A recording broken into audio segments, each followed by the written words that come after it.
Hey, good morning, good morning, good morning. It's your boy Trey, my man Bishop, and we're here. First formation morning sports talk. Hey, Bishop, how you doing this morning, sir? I'm good, Trey. How you doing, man? It sounded like you was about to say first take. I'm just gonna be honest. Sound like that was about to come out your mouth. But either way, WGO, WGO, what's good? What's good? What's going on, y'all? How y'all doing on this Tuesday? Hopefully everybody had a great Monday. We know how Mondays can be. But here we're on here at first formation.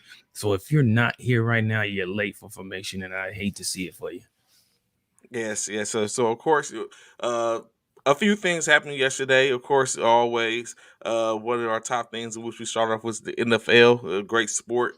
Um, some of these coaches out here, Bishop, like it started to gain some traction. At least two organizations have a second interview going with their two coaches. Um, one of them being Jim Caldwell is getting a second interview with the Chicago Bulls. What do you think about that The Chicago situation? Bulls or the Chicago Oh, Bears? correction. I'm tripping, man. I always said I said the flip flop. Disregard the last statement.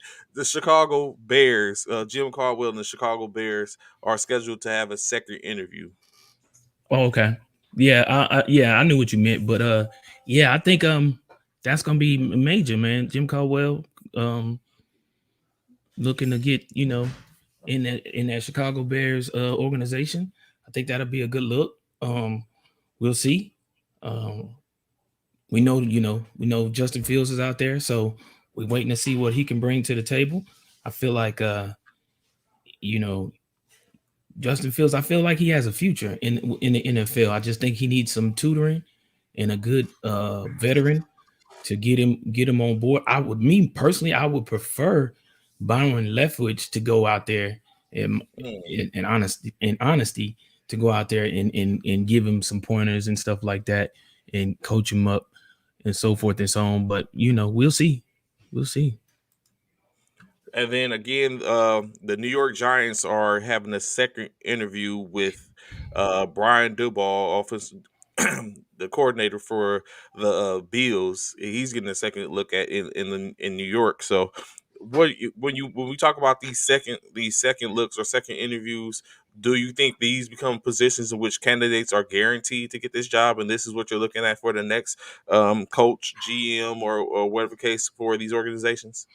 I think it's just like any other interview, whether it's an interview for a coaching job or an interview for a corporate job. When it's all said and done, if you get a second interview, obviously it's something in which they like about you from the first interview. So obviously they have a a great deal of um, expectations for you to be in that position as a coach for whatever organization it is. So of course it's not nothing that's guaranteed. However, it is a good look because anytime you get that second interview, normally it's things in which they talk about the second time that they didn't talk about the first time, and or maybe it's even to separate you from another coach who they may have in mind. So they may be looking for a certain answer from you. Just like I said, when it comes to a corporate job, it may be two candidates that are highly qualified, but they can't pick out of the two. So they have a second interview with those two candidates or three candidates, whichever it is, and they ask specific questions to get an answer and see which one has the better answer for that specific question. So I'm sure Mhm. that's probably the same thing in which they do in regards to coaching. They probably listening to each one of their philosophy, what they bring to the table in regards to offensive. Are they an offensive coach or are they a defensive coach, so forth and so on. So yeah, it's definitely a good look for whoever it is that's getting that second opportunity. But the question is, can they land it? Can they, uh, put it in the bucket and close the lid? That's a good analogy. So, of course, yesterday we had a brief conversation in which we talked about the Sean Payton situation in New Orleans. Mhm. Uh, yesterday or later on in the evening, owner Gail Benson got on the record, and this is a paraphrase, of course, that Mhm. she doesn't know what's going on with Payton either. She doesn't know if he's going to commit, if he plans to come Oh, back to the mhm. organization. So her as the owner, you got to think, in my opinion, that's kind of it's kind of this. We have a situation going on, and not to mention Sean Payton is still under a 3-year contract in New Orleans, Right. and to not know this individual being our coach is not hasn't came back and said whether he is or isn't going to be staying, or he's coming back or committing to being back. I think that's an issue. Right.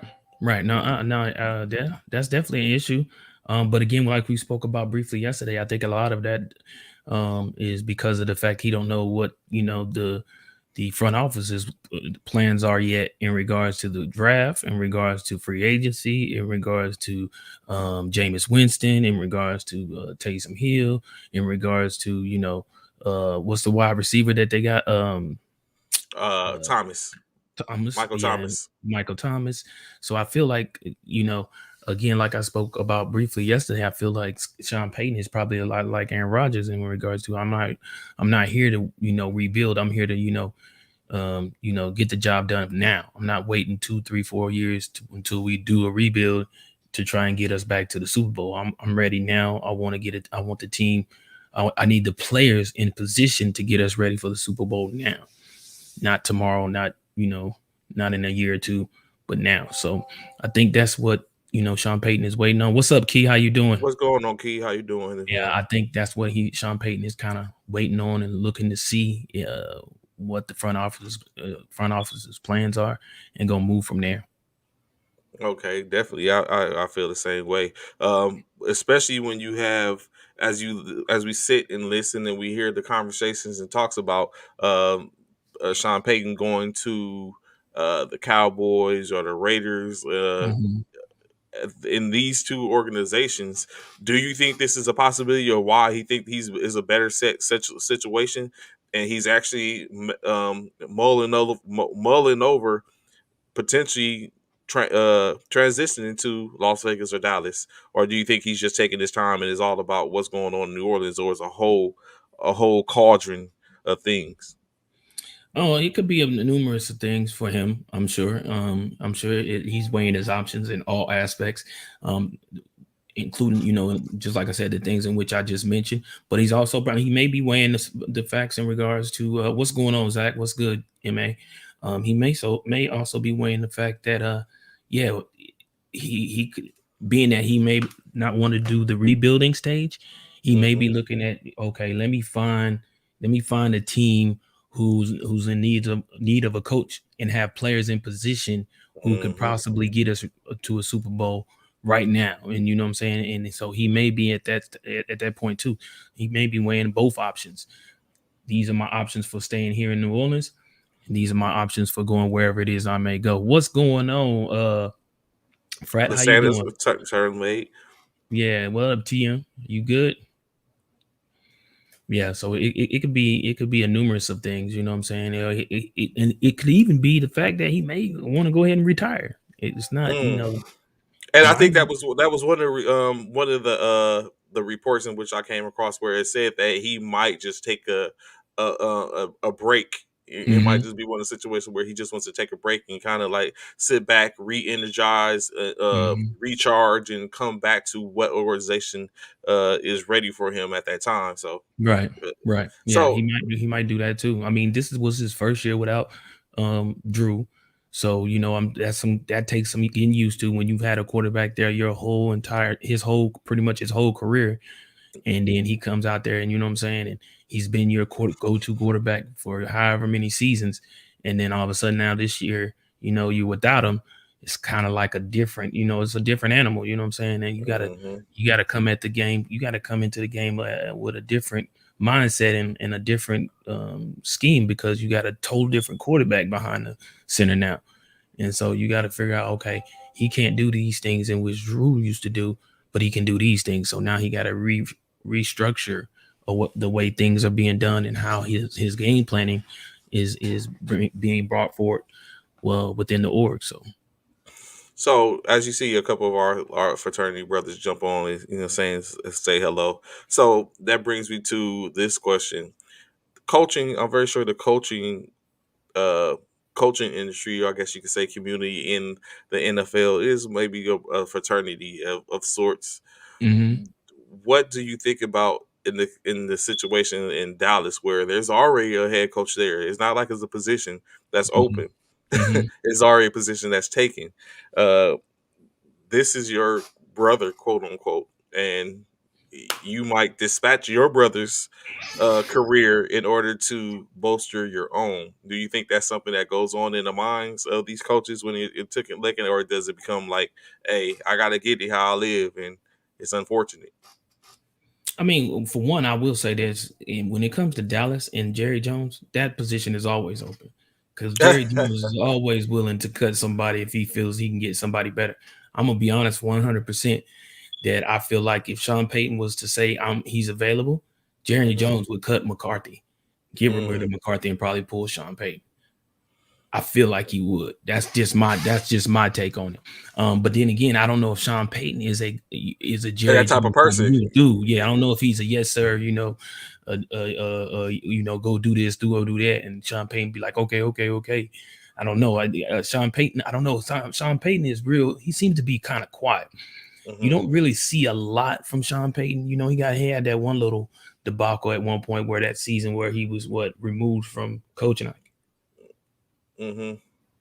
He Yeah, moved from culture because he yeah. was for the For Bounty the Gate. yeah. So he got removed from coaching for that, and that was probably one of the biggest things that was on Sean Payton's resume that had a ding in it.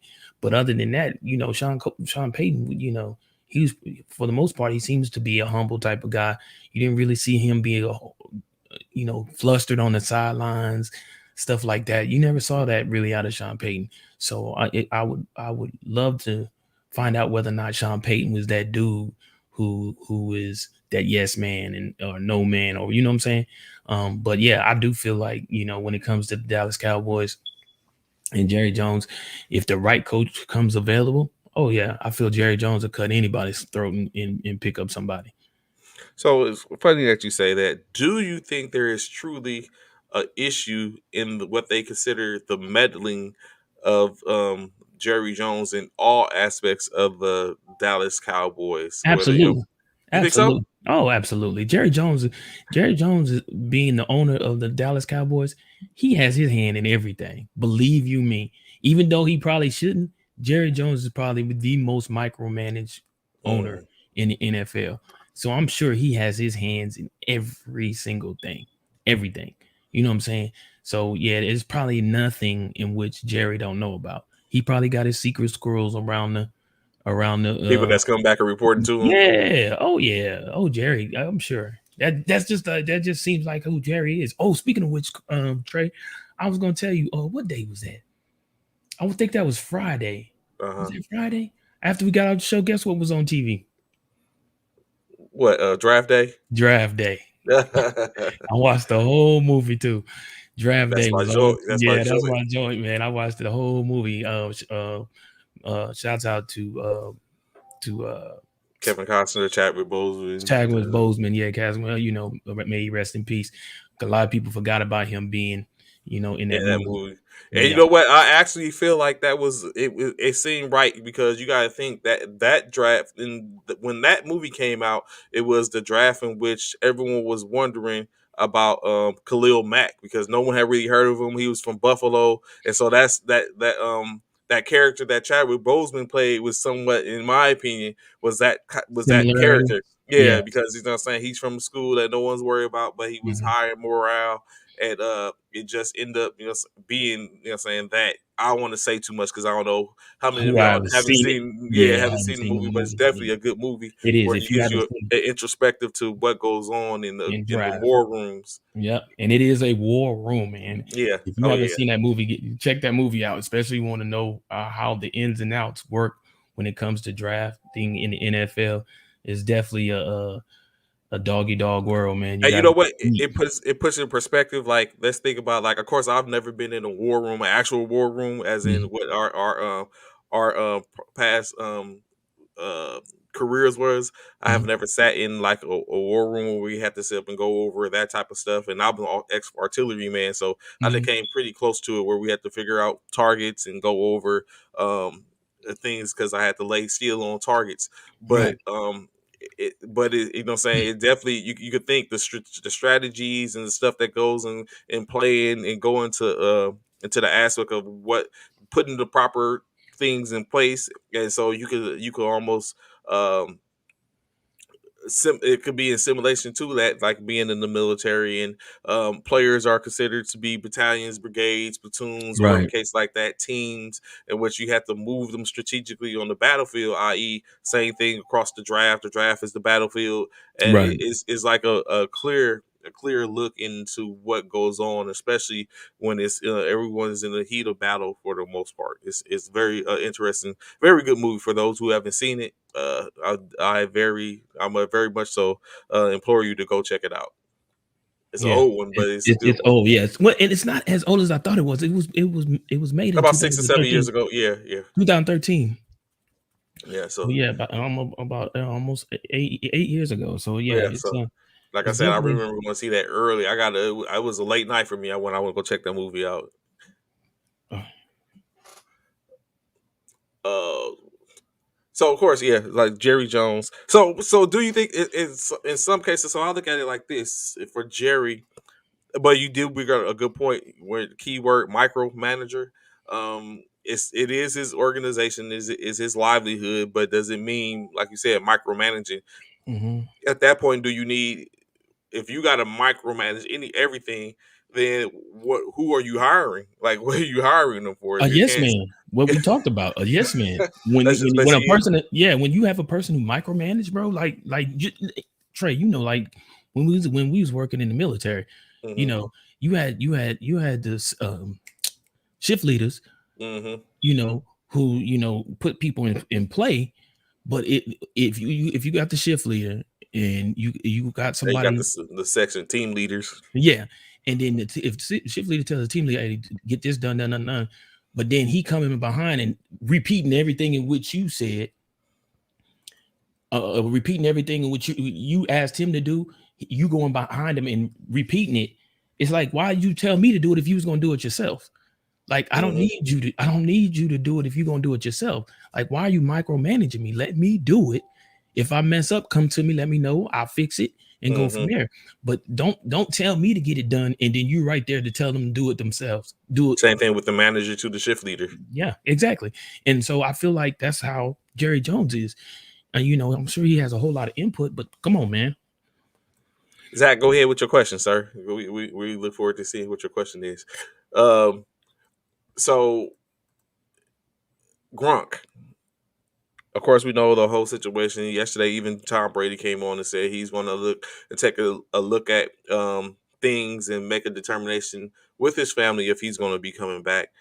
In essence, Grunk's not sure about his return as well to the NFL or back to the Tampa Bay Buccaneers. Isn't it interesting how when these teams that have been dominant for the most part or have some type of dominance, when they're finally dispatched and they're sent home, how all this starts coming out where people start looking at like, oh, I'm not coming back, I may not be back. Of course, we know it's a grueling year to get to that, and now to turn around and be like, yeah, I think I'm hanging it up. Do you think Gronk is done, or do you think he's going to be do what Tom does? I think it depends on what Tom does, to be honest, because we know Tom was the influence on bringing him back.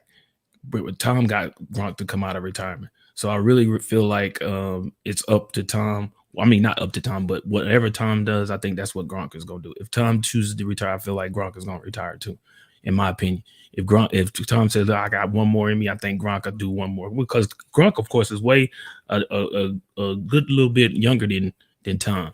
Hmm. So thanks, Zach. I was waiting for the. We was waiting for the whatever the question was.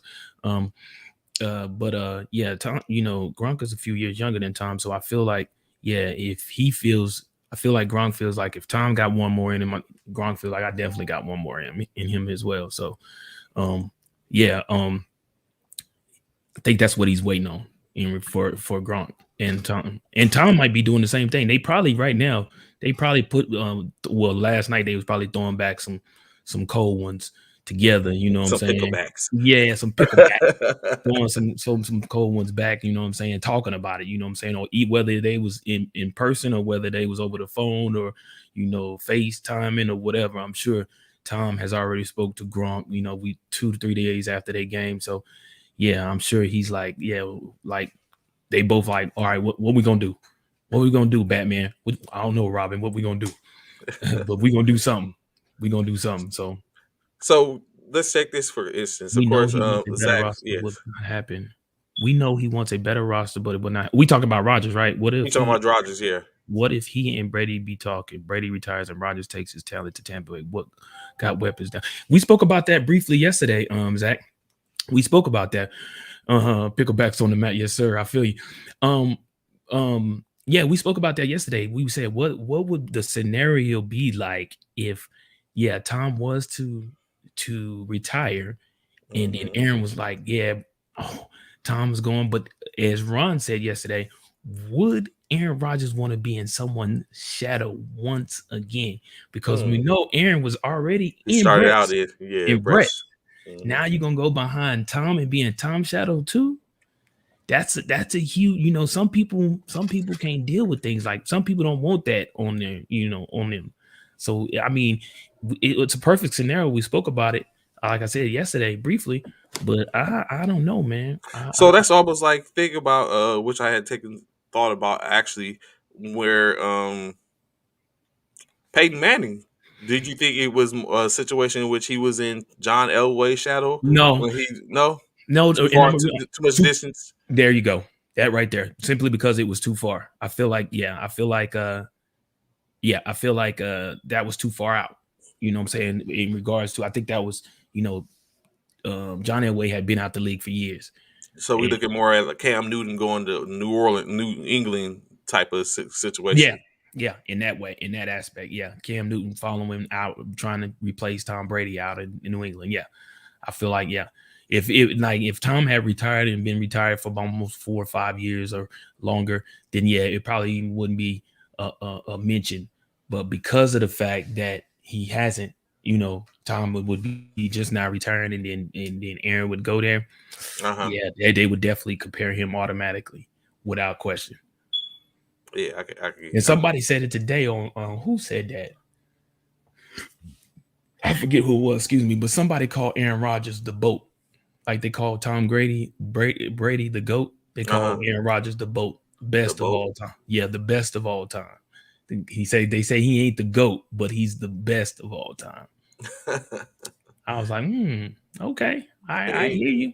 in I any hear you. case, I would have took both, either one. I mean, Yeah. just so Yeah. the latest news on the AB train, he is talking about what he would like his next destination to be before hanging these cleats up.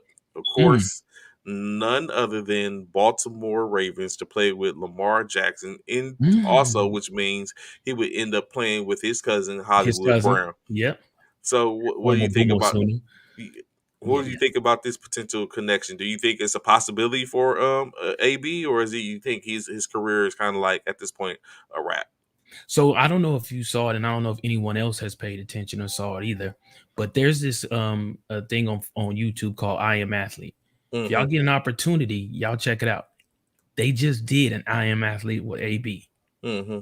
They just did one about a few days ago, and of course, he talks about the whole situation between Him him and and Bruce. Bruce Arians. Okay, Yes. we'll have to check it Yeah, out. yeah, yeah. So he talks about it. Actually, they did. It's two different little episodes. One episode is like a 7 minute one, and then the other one is a little longer one. Hmm. But yeah, he briefly talks about it, and he reiterates exactly what happened. I didn't look at the long version of I Am Athlete, but I did look at the shorter version with him and Brandon Marshall, and Brandon Marshall was giving him um, a way in which he said how he would have handled it if it was him, Brandon Marshall, if Bruce Arians had told him, "Get your behind off the field, get up out of here." From what AB said, Bruce Arians said, "Get your off my field," and at the same time, he was saying that Bruce Arians was like, "I didn't want you here in Tampa Bay, no way." Mm. So, but Brandon Marshall was like, if it was me, He said, knowing the cameras, Brandon Marshall was like, man, I'd have went up to Bruce Arians. He was like, he said he got to him and talked up, got up real close to where they couldn't, hear him or anything, and probably, got in his ear and been like, meet me in the locker room. Come That's out what at me. Brandon said. He was like, meet me in the locker room. You ain't finna talk to me crazy. He said, meet me in the locker room. And so that's what Brandon Marshall said. But in regards to AB going to the Ravens, Yes. yeah, that I could see that would be scary. That Oh, would I was about really to ask you. You Mark asked your two Andrews. excuses. Yeah. That would be Oh, scary. yes. Okay. Mark Yeah. Andrews. You got Mark Andrews at tight end. You got his cousin at wide out at the slot. Then you got Take this hot ball. AB at the wide out position. Take the ooh boy. And then you got a electrifying quarterback. Ooh, Hmm.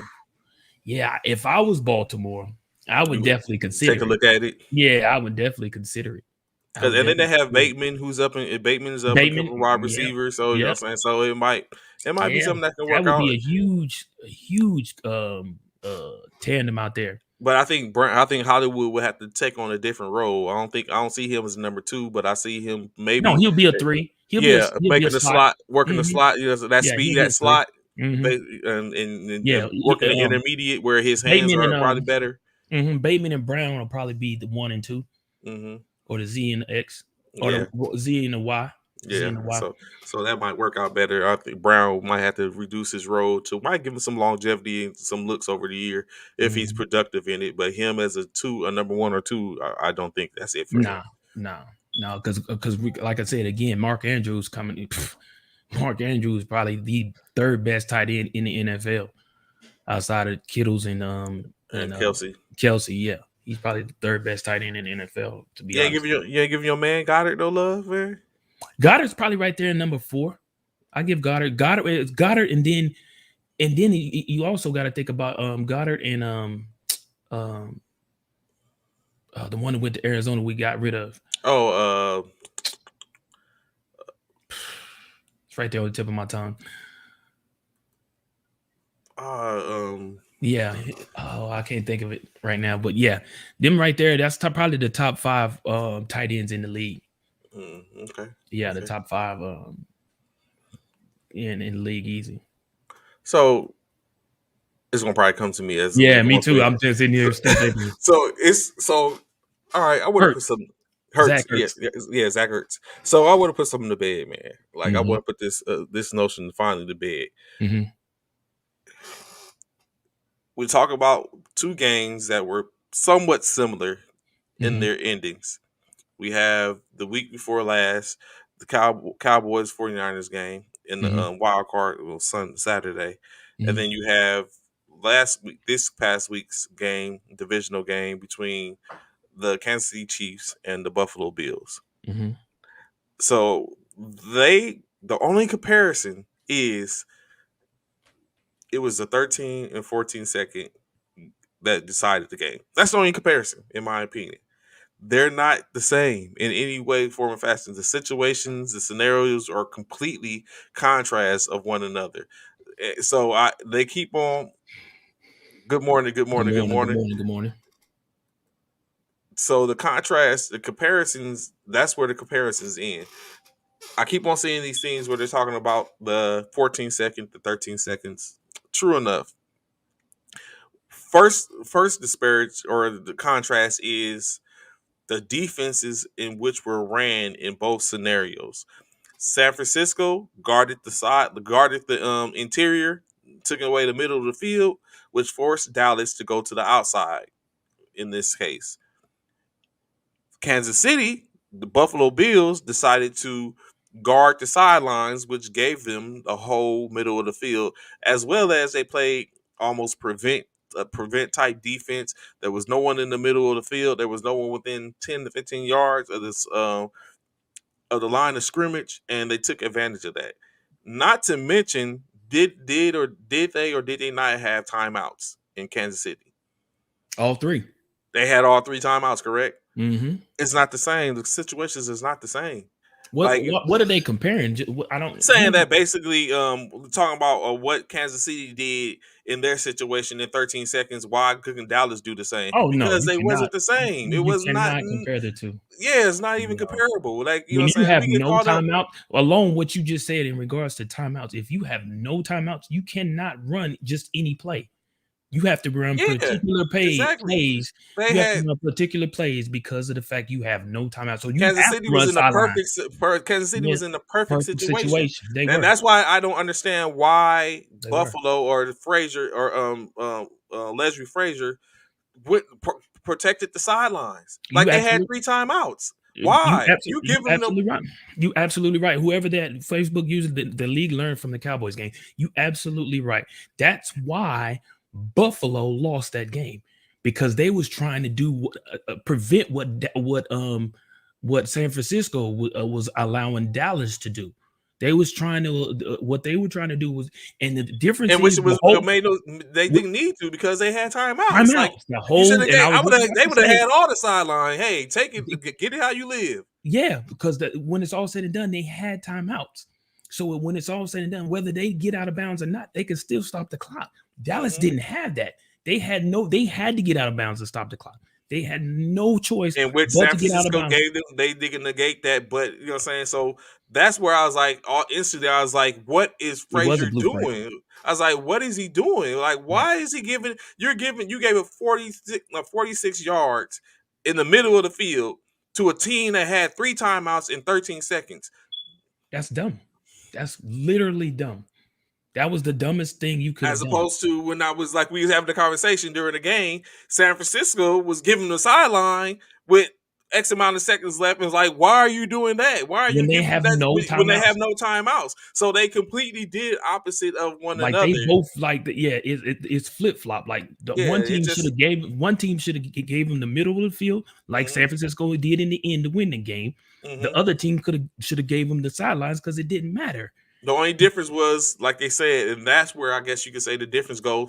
Dak ran the quarterback sneak Throwing the ball. as opposed to throw the ball and to Mhm. get him position, and then he spiked it with zeros. He got the snap, but And, spiked it and shouldn't have spiked it. Should have going in the end zone, instead of going for the end taking a zone. shot for the end zone. He should have Hmm. took a shot, and he So didn't. definitely, it definitely was a complete debacle Mhm. in both instances in which if they Yeah, had don't flip compare that. flop, Whoever does yeah, that, tell them Trey to stop comparing. yeah, That is not a and comparison. then like the blueprint, like I said, the blueprint. It was a blueprint It game. It was a was. blueprint, but they did not follow the bluept. Like And I said that. Yes, I Buffalo, said that on. Yeah, I said that yesterday. Buffalo They just watched did not follow the whoever watched blueprint. the people that watched that San Francisco Cowboy game in San Francisco and went in and played the Green Bay Packers or the I mean the Kansas City and Buffalo Kansas played. City played the Buffalo Bills.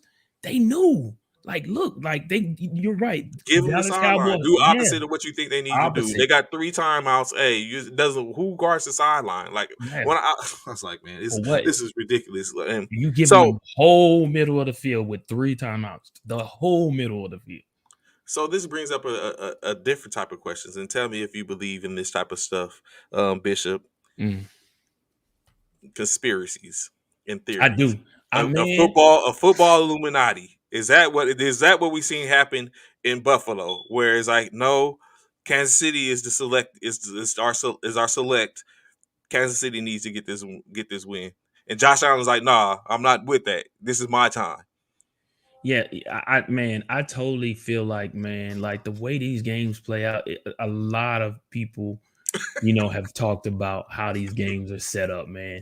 And It just looked like it it's just no looked way. like it's too a lot of it looked like it's staged, man. Like fumbles coming just at the opportune time, just all types of even in regards to what you just spoke about in regards to how you allow them to run the middle of the field when you Of know they all got people, of all three timeouts. teams, you Like, allowed this. come on, man. It's crazy. Just like I said, like my barber. Shout out to Carl, man. Uh, we always talk about that, and that's one of the things. Like we had the conversation about how Detroit got their first win, Yeah. and it's like they were playing the defense that was being played. How did Amon-Ra St. Brown get that touchdown in those seconds? and the DB they can make a move on the ball till the ball was almost caught. It's like you got Yeah. to like these are professionals, and you're saying so the coaches are professionals and they get Right. paid to do for what they do, and so for Leslie Frazier to go to a prevent and open up the field to some of the most prolific players that are are in this game playing in the team in which they're playing, it brings it maybe just a question, uh, a few questions to no one staged Detroit games. It brings a few questions. It brings a few Facts. things to mind where it's like, how did Kansas City get that opportunity? Are they chosen at this point? I fear for my 49ers, man. They want like they trying to bury us again. Like, okay, we're gonna bring them back, Super Bowl again, Kansas City, San Francisco, but we already know who's going to win. Yeah, we do have us a winner already. Who's gonna win that game without question. I I know, like, I'm not gonna lie, Trey. When I looked at that game, yes, the games this weekend, that's the first thing I thought about was conspiracy theory. Like, I was like, man, just look, like, 3 games are won by field goals.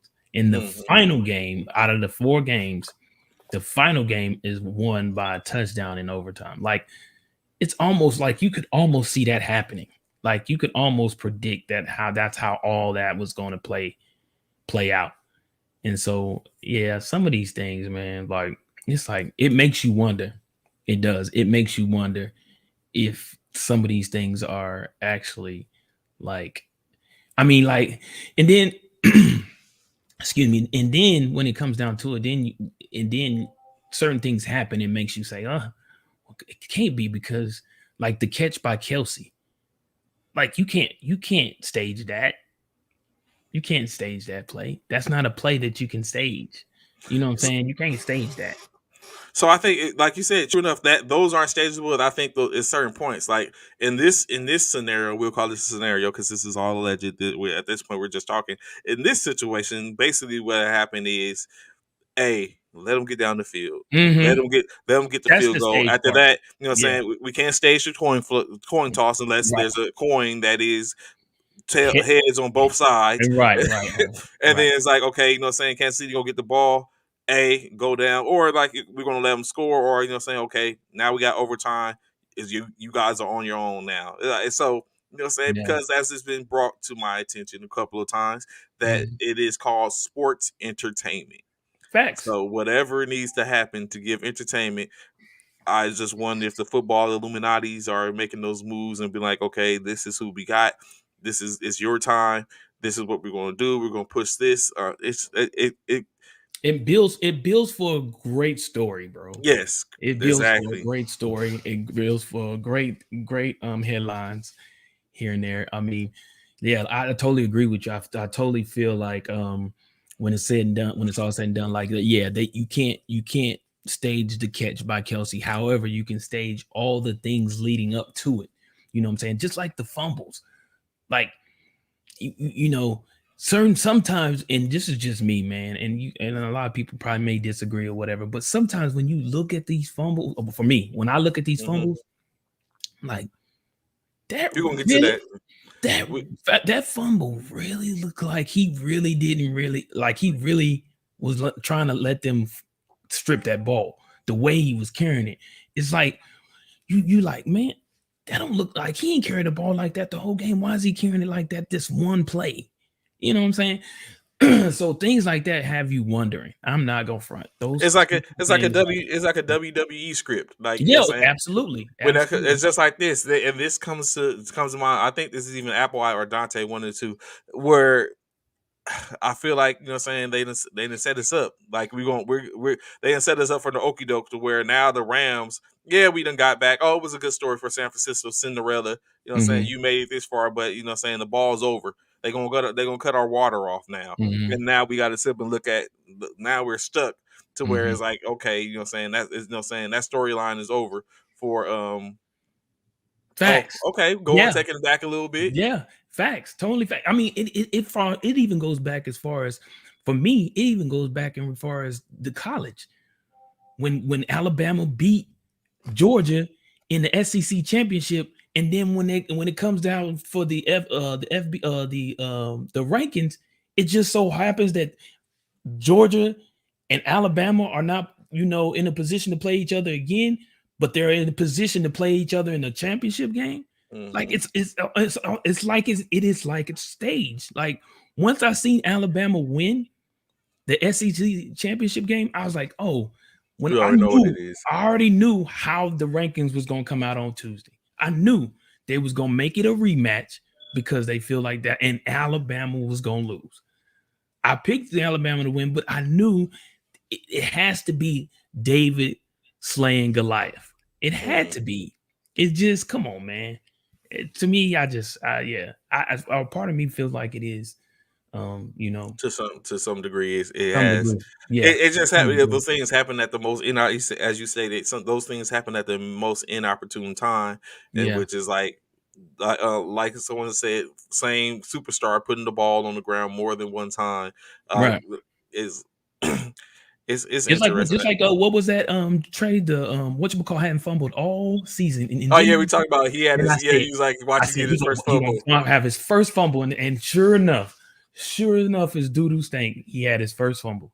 And it's like you can Najee Harris. Najee Harris. That's what it's like. You can predict it. It's like you predict what happens, man. My boy got mad at me, slugging. He was like, "Man, you jinxed him. You jinxed him." I said, "Bro, if you didn't see that coming, bro, you didn't see." That's why I hate when announcers and those those that are calling the games. They Mhm. always, I feel like they always kind of like set the kickers up when they say, oh, this kicker hasn't missed a field goal in such and such time. And he's kicked over 50 yarders this season without missing. He's 25 for 25. Next thing you know, boop, He it's missed a wide 50, right. it's a 48 yarder and it's wide right. Yeah, come on, man. That's a chip shot, and he Yeah, go. and he misses it. Come Yeah. on, man. Like, seriously?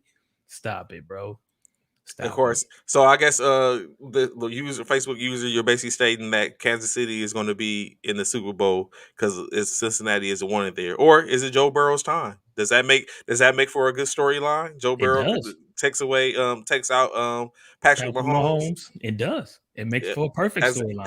has a has the climax been set where we thought Josh That's Allen, we was yep, made to believe that it was Josh Allen's time. So yep. now the climax has been set The as expectations are high. Mahomes continues to move on and take and leverage the field, and here comes Joe Burrow, Thorough Burrow, coming to the rescue. Has he changed? Did he change the script? Mm, The lead faces Patrick Mahomes. yeah, that's good. That's yeah. That's I mean, I mean, they call him Patrick the Great. They calling him Patrick the Pat the Great. Great, They Patrick call the him Great. Patrick the Great now. Mm. That's the name they've given Patrick Mahomes, Patrick the Great. So I mean, he I mean he you can't knock him for it. He definitely played great this weekend.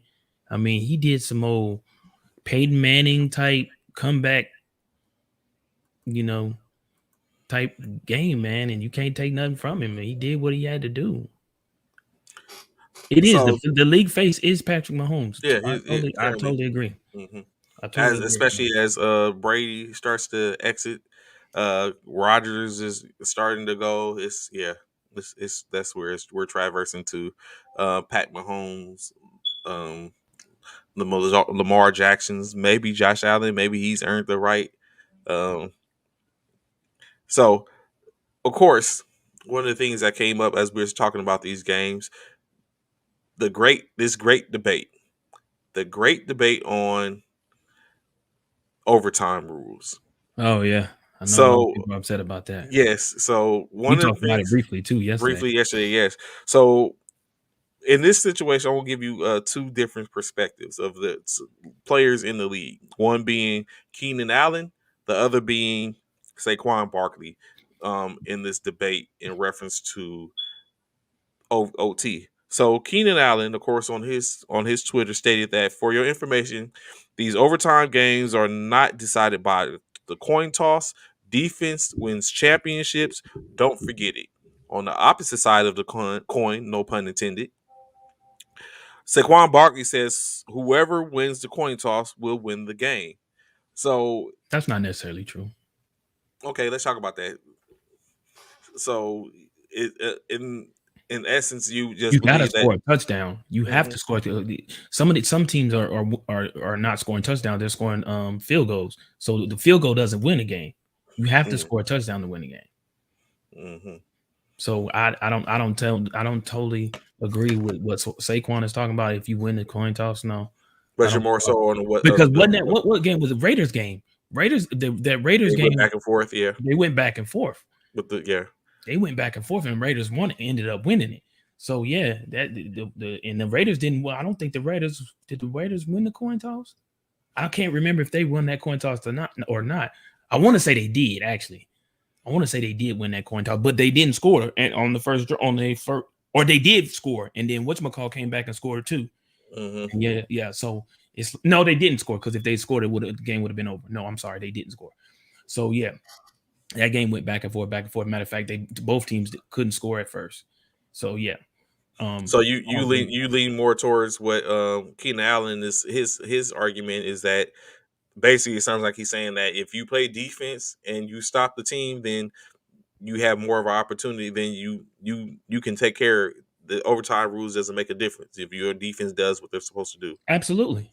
I agree with that. Yeah, I totally agree with that. Yeah, if your defense does their job, and again, when it was all said and done, the reason why people felt like the Chiefs were going to win because, as I stated before this game took place, and as I've stated the entire season, you can score on Kansas City defense, but can you outscore Kansas City's offense? Yeah, you did say that. I And think that's on a and that's Thursday. the key. Yeah, and that's the key. The fact of the matter that Kansas City won the toss, their offense is on the field. You're Mm-hmm. not going to get a chance to score. You won't have one opportunity to stop their offense. If you can't stop it, that game is over. Mm-hmm. That game is over. And I've said that. I said that you have to outscore Kansas City's offense. It's not about scoring on their defense. You're gonna score on them. That's without being said. But can you score more points than Patrick Mahomes in that offense? So, do you think this particular rule needs to be changed, or you think it's good where it's at? I'm kind of on the fence on it, man. I'm kind of on the fence on it because, in a way, I know yesterday I was saying, yeah. In a way, I was like, But yeah, when you think about it, yeah. yeah. I was like, yeah, maybe that rule does need to be changed. But after you really sleep on it and think about it, maybe not. Because when it's all said and done, you giving both teams an opportunity to get the ball. Either way, it's still the same. One of the teams has to stop. Has their defense has to step up. One of the team's defense have to step up. Even if you don't score, say you don't score, Kansas City don't score, um, or say Kansas City. I'm sorry, say Kansas City does score. You Mm-hmm. still get the ball. Okay, you score. Your defense still got to stop Kansas City offense again. Still, when it's all said and done, it's about the defense stopping whoever's offense is putting up points. So either way it go, okay, Kansas City scores. Okay, now you get the ball. You score. Okay, now you still got to stop Kansas City again. When it's all said and done. So it really, I mean, does it matter when you really think about it? Because if you're saying it's unfair, okay, if you're going to go to the college rules, you have to allow the other team an opportunity to score. If they score, you giving the ball back to your opponent, and you once again have your defense out there to try and stop them from scoring. You're Mm. really kind of like back at square one. So, I'm kind of like what you're saying. Initially I was on, yeah, saying it doesn't need to be changed. But then I took a thought about it. And then of course researching and doing so look at some things this morning, then deep diving. It kind of changed my mind. I think it would be because at the end of the day, so they keep on talking about the coin toss. Everyone talks about the coin toss, the coin toss, the coin toss. You have only one you have one of two chance options to get the ball back, to get the ball or to receive the ball or have the option to say I want to play defense or offense. But And hold this up, it. Trey. Hmm. You missing one key point about that coin toss, Okay, what's the key point? and I think a lot of people missing. Who decides heads or tails? Your captain. No, what team? Oh, the away team.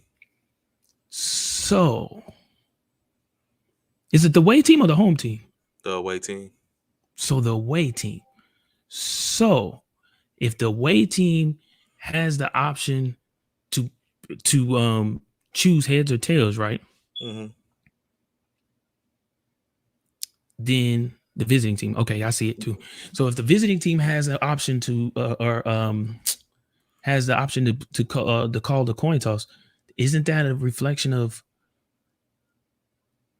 home field advantage? Yeah, it is because that's why the visiting team gets the or slash the away team. That's why they get the option to call the coin toss, so that way because we're already at the home of the we're already at the home team, so this is your option. But again, so I get that, but it still comes down to I can call. It doesn't make a difference for the most part because when that coin split, we don't know the outcome. So growing up, right? I don't know if y'all did this on the East Coast. So growing up in on West Coast where I'm from, we had a game called Get Like Me, which was like a gambling game. And so what it was is in this game, Get Like Me, you would flip a coin, and the person who flipped the person who you were opposing, they would flip their coin.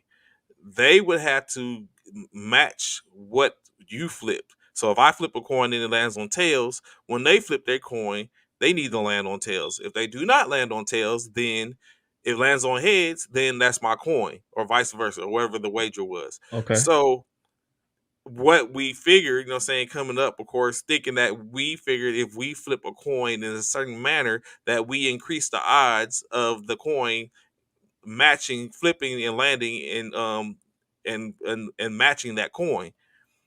So there's no aspect or any anything in the world that which you can determine if I flip the coin at this height and velocity and in this manner that is going to land on this particular on this side. So that's where it go. That's the only thing you get is the option of, because even with the visiting team being the person that selects if it's going to be heads or tails, there's no advantage. The advantage is taken away. You're basically just going on odds, saying toss off odds. And so in that manner, what I feel is that I think both teams, regardless if it's a touchdown or a field goal, should have the option to touch the ball in the overtime period. Because we all know currently it's the field goal. If a team kicks a field goal and converts the field goal, then that gives the opposing team an opportunity to touch the ball and go and have an opportunity to go down and kick a field goal or score a touchdown or not score at all on that possession, and the game is over. In the case of what happened this past weekend, Kansas City, Buffalo Bills lost the coin toss. Kansas City went down, scored the touchdown, game was over. Buffalo never had an opportunity. Yeah, but again, when it's all said and done, I hear what you're saying, but that goes back to what I said, Trey.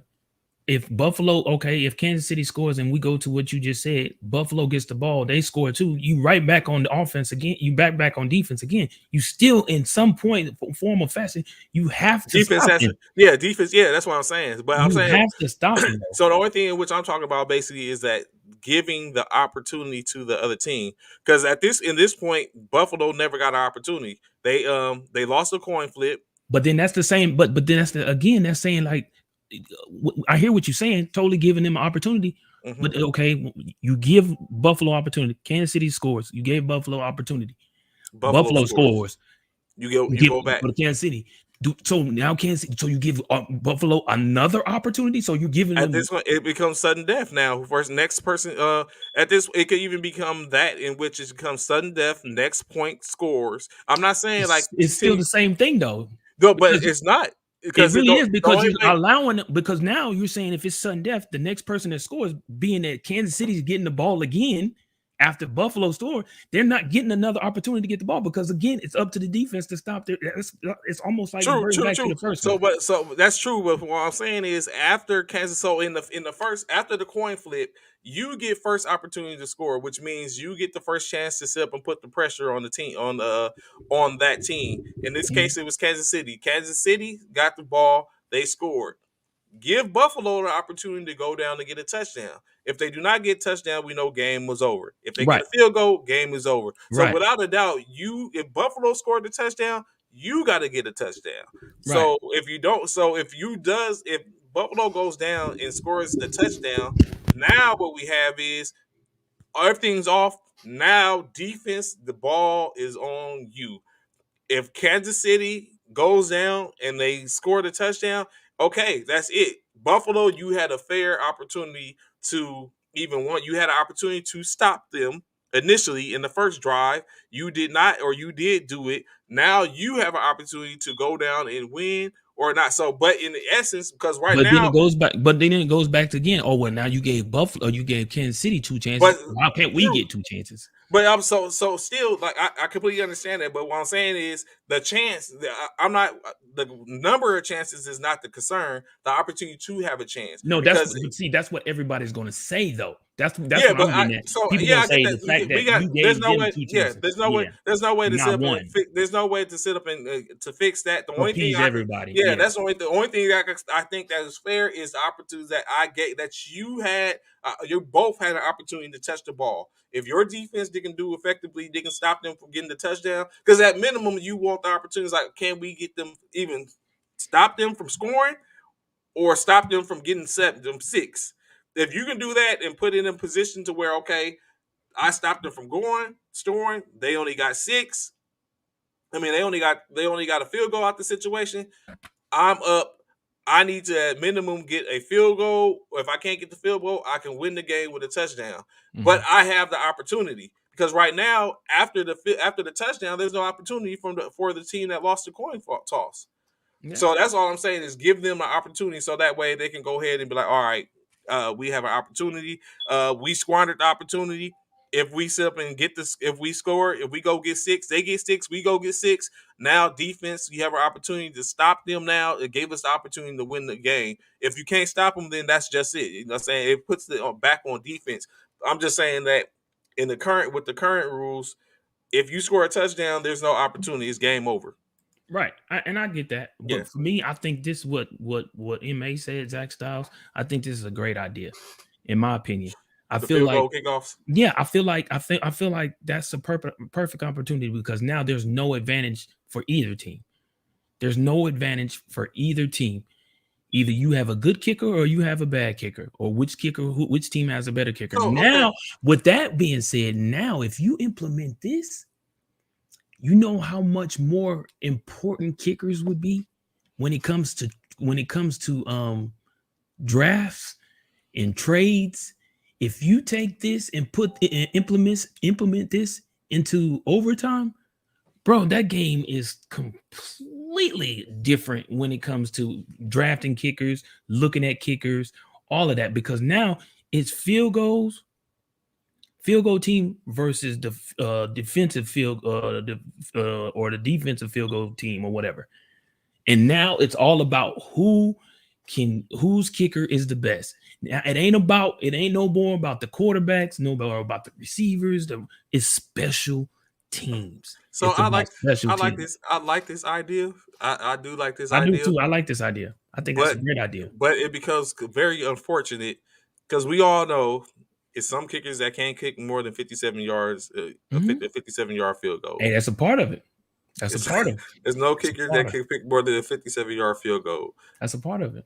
If you get someone like Justin Tucker, like like that has that range, like at that point he's a wrap. Like say if anything within 65 with anything within 60 yards, you might as well hold it up. So what if you come down to is like, oh man, like I ain't got my kicker ain't built But like that. look, yeah, right. And now look at Justin Tucker's stock. Look at what he brings to the table now. Now you're looking at, like I So you said, try to get you try to get kickers paid now the kickers. running backs. What not no well not necessarily that, because I don't feel like, because every game, how many games do we have going overtime every season? A But it's handful. so does it not become a situation that's better to have and need it instead of need and not have it? Facts. I totally agree with that. But I mean, it comes to the fact where how many You try to get kickers overtime. paid double Yeah. digits. I mean, kickers probably. I'm sure kickers would love it. You know what I'm saying? But I Can feel you like it's. imagine that situation, bro?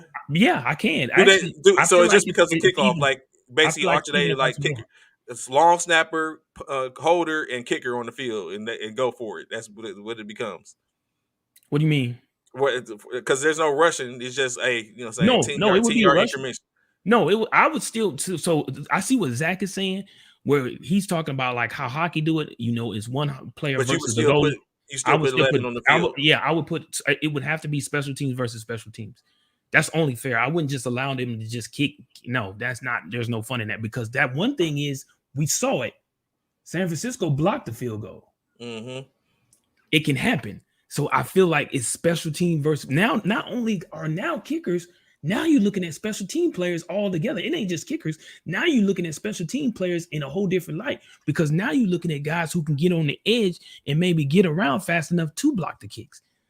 You know what I'm saying? So it's Mm-hmm. not just kickers you're looking at. You're looking at special teams in a whole You new bring in the fatigue. You bring in the fatigue factor, whereas like whose fatigue is going to everything. be. Yeah, it's a whole Yes. conference as a whole. Yeah. It might add something. So what? This Everything. is I do not agree with this, but what do you think in this manner?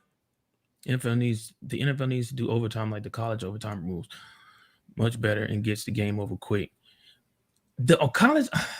I don't think I've thought about No, that a couple of times. That doesn't work because that extends the game for the most part. Even though at some point after going back and forth, it becomes you have to go for two.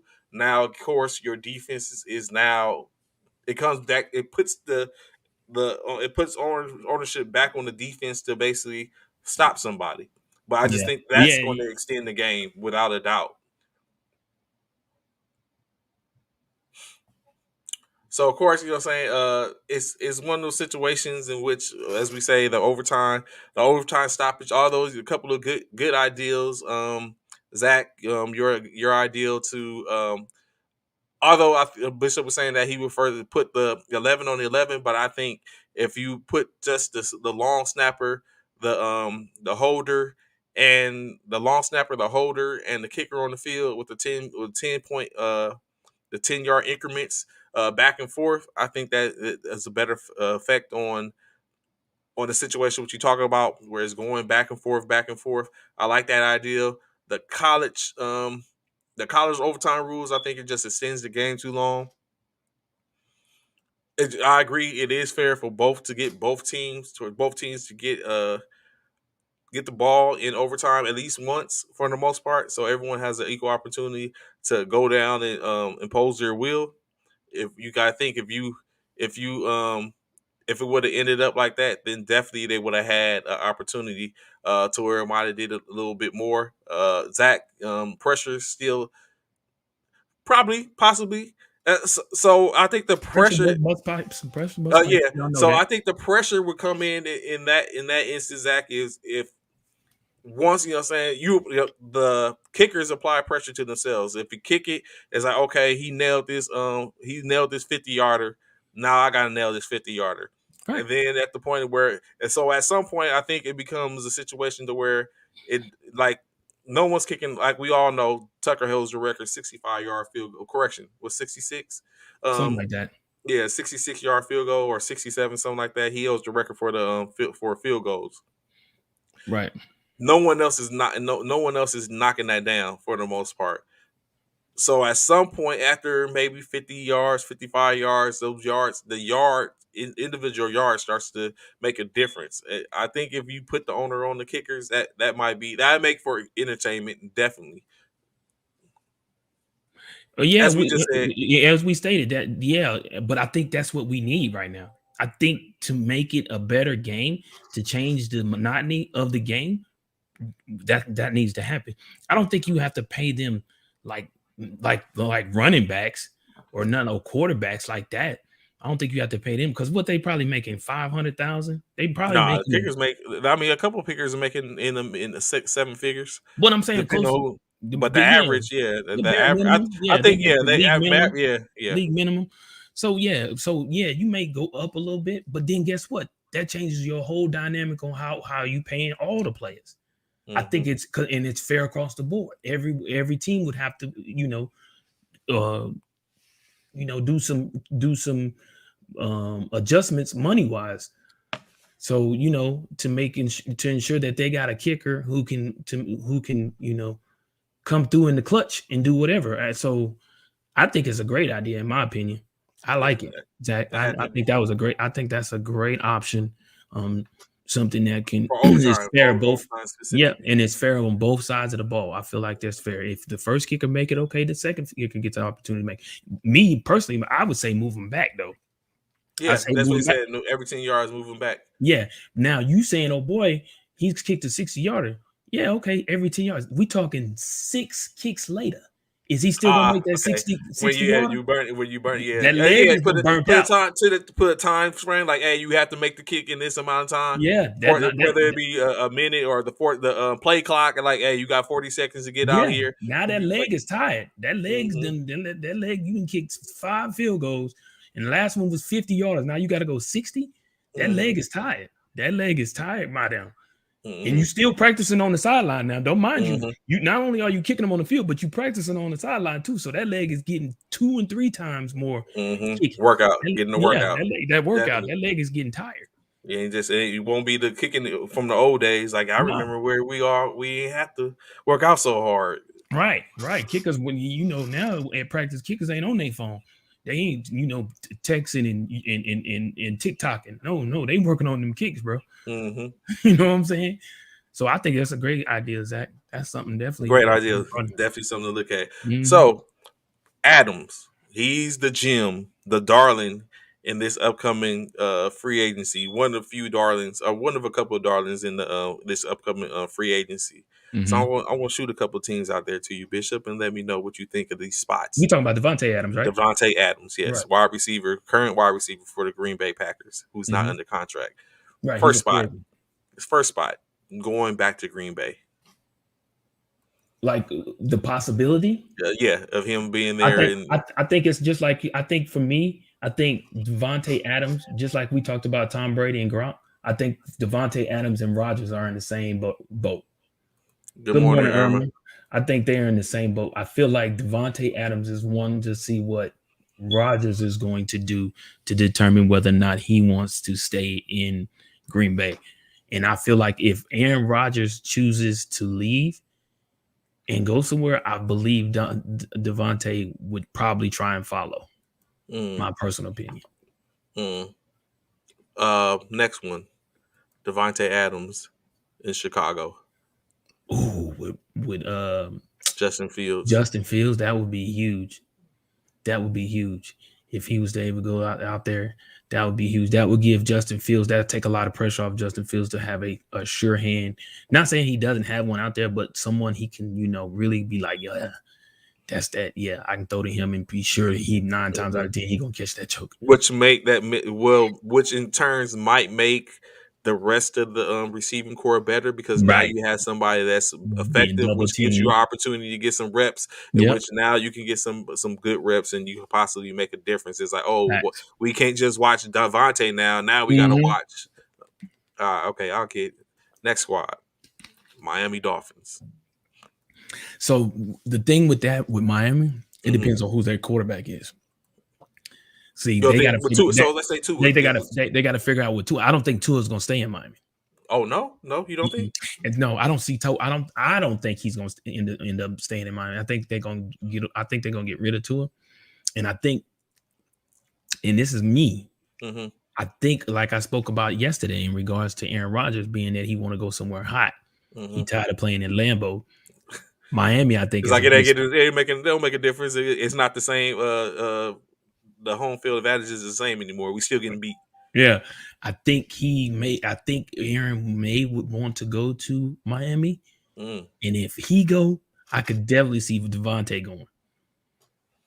Yeah, But right now, Miami, I can't really say right now because I don't. We got to see what they're gonna do with Tua. If they're gonna keep him, if they're gonna move him.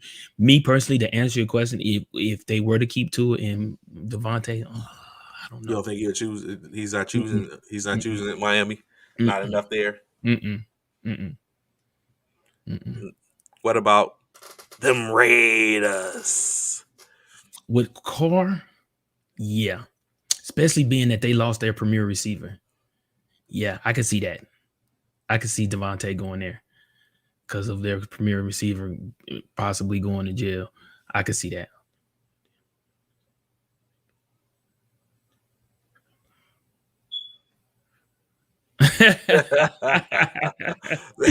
We're not. Do Ah, not. Don't be at your VA appointments talking about these NCOs that used to be over me. yeah, yeah, yeah. I could see. I definitely could see. I appreciate you, Whitner. Whitener. I could definitely see Devontae in Oakland, or I'm sorry, Las Vegas, out there with Carr, because that would replace their number one receiver. So yeah, I don't know. I, you can't see that. You don't see that. so I mean, you getting I probably think I think a Devontae better Adams. receiver. I think Devontae Adams. Well, definitely we're getting a better receiver in that. Mhm. I think Devontae Adams definitely has that Raider mentality. You know Mhm. what I'm Oh, saying? for Where sure. you know what I'm Yeah. saying Oh so yeah. he would fit there without a doubt. Um, I think him going there. Well, maybe so. I was about to say maybe him going there will sit up and energize the organization. And be like, hey, we need to put. This is what we need to put around it. But again, I think opposite of what we were just talking about in him going to Miami in the personnel around him, it would depend on who that coach is. I don't think Coach B would be the coach in which he'd be like, "Yeah, I'm going to play in Oakland." Well, I think, I think they're gonna get a new coach. I don't think B is gonna stay the coach. yeah, I I think it think they're would gonna have get to a new be coach. someone like a Sean Payton Hmm. or a Dan Quinn or well maybe The not Chiefs. Dan Quinn, Well, but Dan Quinn, he's getting a, what is it? Oh, New York Giants interview. yeah, Dan Quinn. Yeah, the Dan Quinn is like I think Dan. Everyone keeps on talking about Brian Flores, but I Hmm. think Dan Quinn is the person in which everyone's looking at. Like Right now. he's the other one that's there that's grabbing a Hmm. lot of headlines about. Hey, he's that coach when he Hmm. was in Atlanta. Like just like what he did when he went to Atlanta. Like he was that person. He got to Atlanta. He made some. He went to the Super Bowl. It didn't work out. It didn't end like he expected it. But then he continued on. He gets fired. He goes to Dallas, and Hmm. he kind of reemerges by building that defense. But I think what we fall short on is the head coaching. A head coach, a defensive head coach, is not the same as a defensive coordinator. Like your duties is different, and it makes it is a little bit different. If you get what I'm saying. Well, So yeah, he's absolutely. Yeah, they're two yeah different duties. yeah the duties is different. So yeah, Um, I was effective but as a what would you defensive coordinator. but what would you prefer, Trey, to have a defensive coordinator as your head coach or a defensive coach? So that's a good question because I think when you that so instantly when you start asking that question, I started thinking about do I want the offensive minded coach or Or a defensive defensive minded? minded coach as Because a if head coach. as a head coach, because Right. I don't want what I wouldn't want is for as a GM, I don't want my offensive mind coach to be be set on calling offensive plays when we have an offensive coordinator for that. We don't need you to do that. We just need your philosophy. Okay. But don't they coincide with each other? That you're supposed to. But Right. at the end of the day, like I say in your words, however, comma, Hmm. this is my team. I you know what I'm saying, even one I bring you in, or you know what I'm saying, I this is my team. So this is my philosophy. Sometimes we get to the point like can't no one do my best, can't no one can't no one paint my philosophy better than me.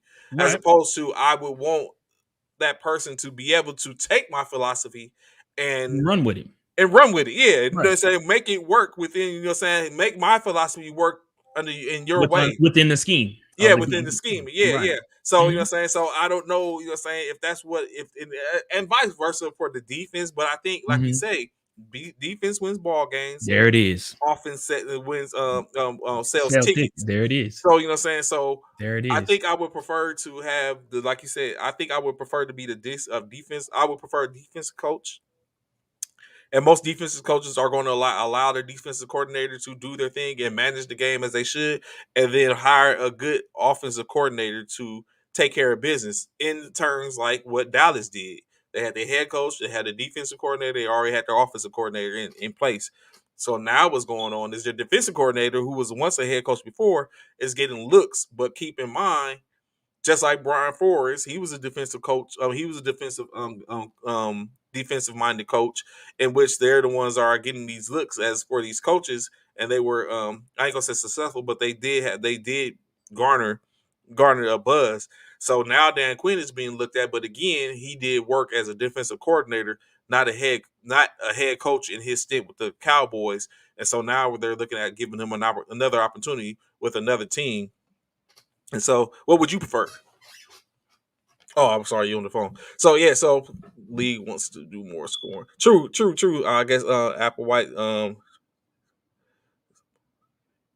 So Sauce, you actually believe that I am a strong purveyor of defense wins ball games. Defense, everything is defense. Everything should be driven around defense.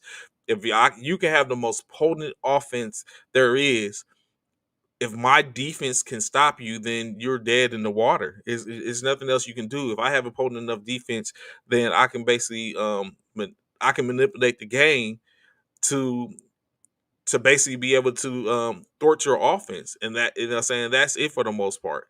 So the fact of what like we're saying the league wants scoring, that's true. Obviously, it drives it in the defense as a bonus, and that always offense. But I really strongly believe that it's a defense. Bishop, what would you prefer? The defensive minded coach, head coach, or offensive minded head coach? That's a good question, man. Pardon me, I had a phone call I had to take. Yeah, no In problem. regards to, that's a good one because I'm more of an offensive minded coach, um, personally. So that's a hard question, man. That's a hard question because for me, Trey, I would say if you have an offensive minded head coach and a defensive minded assistant coach or assistant head coach or assistant coach, head coach or whatever, I think that works because now you got somebody who, of course, we know the head coach runs the whole thing, but Mhm. you can always be referred to the assistant coach and be like, hey, okay, man, you know your expertise is defense. You're defensive minded. Look, all right, I want to call this. Do you think this is the best play? Or do you think the defensive coordinator up in the box is calling the right plays to ensure that we are successful defensively? So me personally, that's a hard question. I So don't know, man. let me ask this No. question: I think You're I the think you know what? I think to be honest, a part of it have to be depending on what team I have. so Because if I had the you're Kansas City Chiefs, I would probably want a defensive head coach because the offense is so high powered.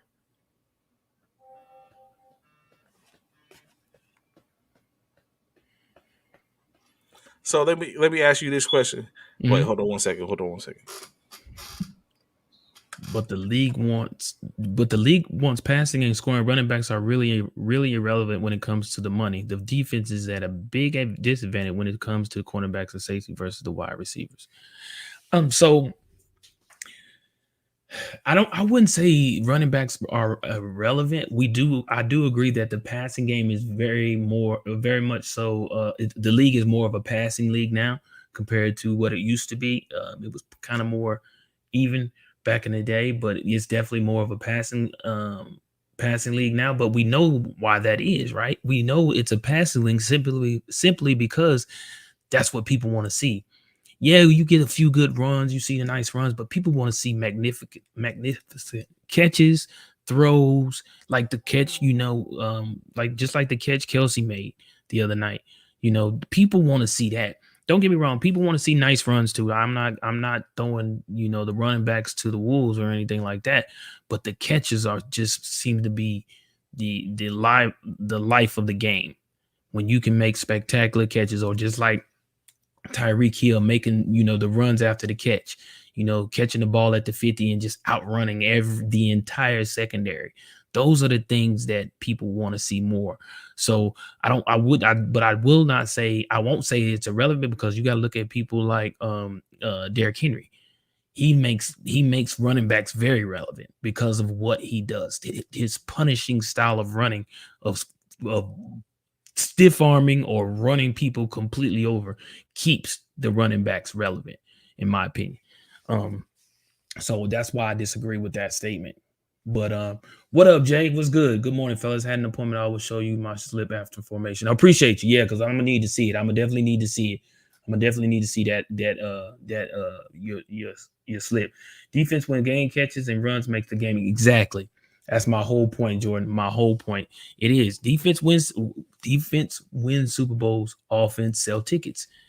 And when it's all said and done, it's about, the passing game. Quarterbacks making phenomenal passes, tight windows. You know what I'm saying? Putting it only where a quarterback can put it, or where a receiver can only catch it. But again, the running backs, like I said, the Derrick Henrys, the Joe Mixons, those people like that who are out there. The what's his name from New Orleans? The run defensive end.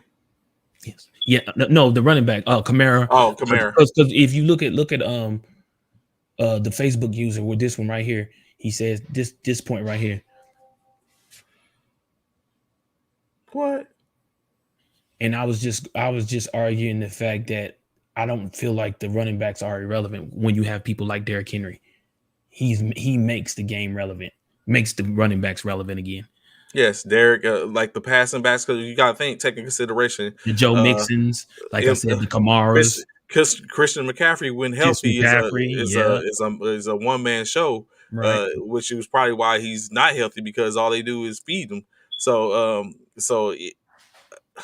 Yeah, that definitely it was a point. So that's Stop the it. reason. That ain't nobody but Applewhite. That's Applewhite. I know it's That Applewhite. that ain't nobody but Applewhite. Stop it, Applewhite. You keep on saying, sis. I said, Kamara. I figured it out, sis. Don't come on now. I figured it out. Good Lord. Applewhite, stop blaming the zebras, bro. Stop blaming the zebras, bro. You He's gotta stop gonna. that, bro. Bro, you gotta stop that. Bro, we've said it numerous times, and I will keep saying that as long as you keep making that statement. So Don't what put it it in the is? official. Don't put it in the zebra's hand. You ain't got to worry about it. So what we Don't put got to it in take the in zebra hand. consideration. Remember, there was a time in which not army, I almost said army, the NFL started to disvalue the running back. Hence the reason like Le'Veon Bell wasn't getting the money in which he felt like he deserved, because the running back be started. So now I think the 49ers, who else is it? Without a doubt, the 49ers became one of those organizations that show that it doesn't take one. You can do it with a running back by committee, as opposed to just that one bell cow like you have in Derrick Henry. Even if you think about it, if you look at Tennessee, Devon, Foreman did a hell of a job. Now you While potentially have a two-headed monster while in Henry was Tennessee out, going. right, Yeah, going forward, you have a two-headed monster right. in Tennessee. So But I'm gonna tell you like this, Trey. A perfect example is what to disagree with what AP is saying in regards to running backs are irrelevant. That's why we the Eagles have problems where we have problems, because we mm-hmm, have an offensive we have a offensive style head coach mm-hmm, in Serrani.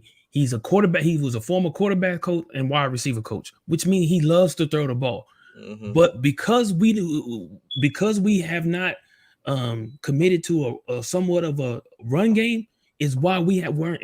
I mean, yeah, we made the playoffs, but look, we got bounced out first round. You have to No run solidify game. the run game is the only way to open up a passing game. If you Mm-hmm. have no run game, your passing game is not going to be effective, because all they got to do is put everybody in the zone. You can send three people, and if you trying to throw the ball, if all you can do is throw the ball, You can send three rushers and put everybody in the zone. It's I disagree. I think it's becoming a passing game because owners are protecting their investments in their players. In what way, Gary? What do you mean? How are they protecting them? Is an additional weapon to any offense. Give me a running back to pull the DBs in so the passing game is Hmm. exactly Yeah, my that's what you point. need. Exactly. It That's what has I'm to saying. go. It has to work one to Has one. to.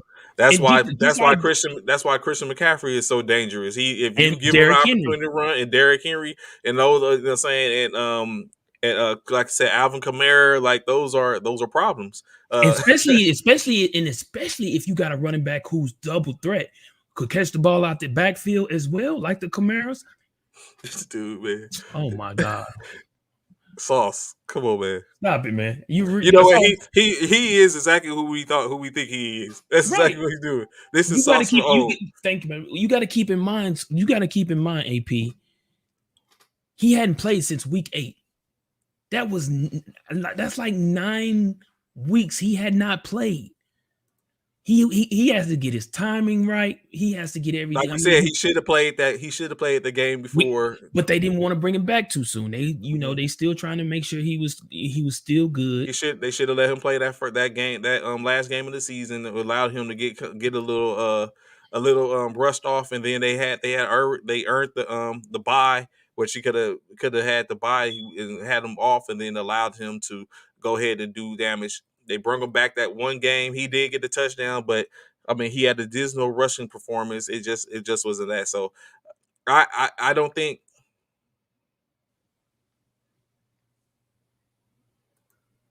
Not that game they pulled him up and to let the game catch up. You don't think he was injured, Sauce? That's what you're telling So you us? mean to tell me you feel like he faked the injury for 9 weeks, bro? 10 weeks because it was week 8 he went out. 10 weeks he faked the injury, or 11 because he didn't play the first. Well, they had a bye, so yeah. So 10 weeks. You mean to tell me you feel like he faked the injury for 10 weeks? Come on, AP boy, you know you be reaching, bro. You know you be reaching, bro. He is trolling at this point. You know you be reaching. Good lord, man. Exactly. Come on, Jordan. We Fakes the talking about injury that Applewhite, long. man. That's Oh, like, exactly. and you know he believes every word in which he's saying too. Like, who does that, bro? Like, why did they Casey was done and they came back after he got pulled? Stop it, Conspiracies. bro. I get it, white conspiracies. So Yeah, one of the questions I was about to ask you, right? my bad. If you was if you were Speaking you're of a proof, G. no one listens. Really, AP? Keep banging that drum, AP. Really, Keep banging that drum. AP? Stop it, So bro. you're a GM, right? You're a Mhm. GM. Right. Who is your all star uh staff? Coach, offensive coordinator, defensive coordinator that you bringing in if you have the opportunity. Who are you going after?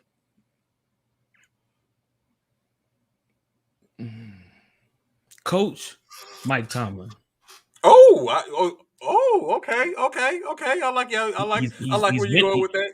I like where you going with that. Okay, Tomlin, offensive coordinator. I mean, the coach, head coach. Who's your offensive coordinator, defensive coordinator?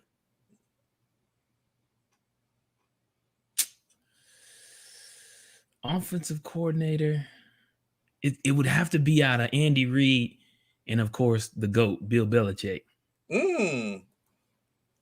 One, yeah. And then my defensive coordinator would be you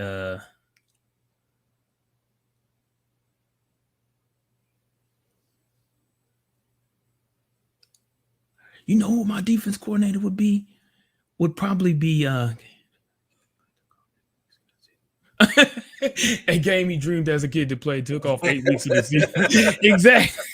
Exactly, Dish. Exactly, right? Who does that, bro? That don't even make sense, bro.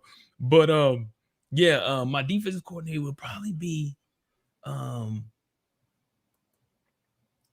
know what? It would probably be Mike Vrabel. Really? Mm-hmm. Yeah. Mike Vrabel. Yeah. So you're going with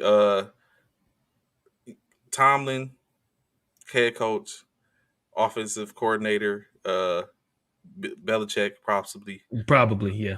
and then defensive coordinator Right. Vrabel. Yeah, Mike Vrabel. Mm, okay, okay. Hmm. I like that. I think that would be an awesome, awesome tandem. Awesomeness. I Awesome.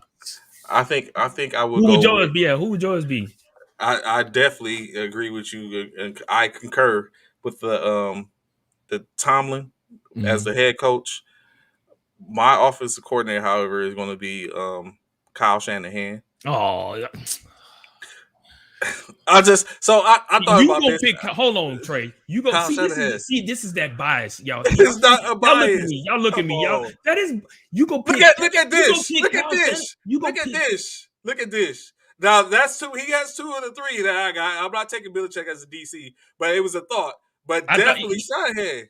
But you mean to tell me you're gonna take Kyle Shanahan over Bill Belichick, Andy Reid? Really? Kyle Shanahan. Really? Kyle Shanahan. Bro, Dish stop it. Dish understands. Dish understands. So No. Tomlin, I think you know what? I think you know what, and I think this is right because I think Belichick is a defensive he is is a a defensive defensive coach. mind. He's a Yeah. defensive coach. He is a defensive coach. So, That's right. but even then, I'm not taking Belichick. I'm like I said, I'm going with Tomlin. I'm going with Shanahan. Although I did think about McVay, but Sean at this, McVay, that's a good one. I thought about but at him this too. point, but I at this thought about point, Shanahan too. I mean, McVay too. Shanahan is sonning McVay and Lafleur. So you know Mhm. what I'm saying. So I'm going with Shanahan, and my defensive coordinator. The bias would be saying I'm going with Selah or D'Amico Ryans or something like that. That would be a bias, but I'm not going to do that. I'm going with Dan Quinn. Okay. Dan Quinn to be my defensive coordinator. Okay. Although Okay. I did think about I also had a thought of in Byron Leftwich or That's a good one for as an offensive offensive coordinator. coordinator. That's a good one. Yeah. So I had thought about that as well. But that's what I would do. Owners pay millions in salaries. Running backs, running plays are more dangerous to top players. QBs losing the top paid player can't cost more in the long run than the money earned by wins at the end of the day. It's about Benjamins. All right. Got you. Got you. That makes sense.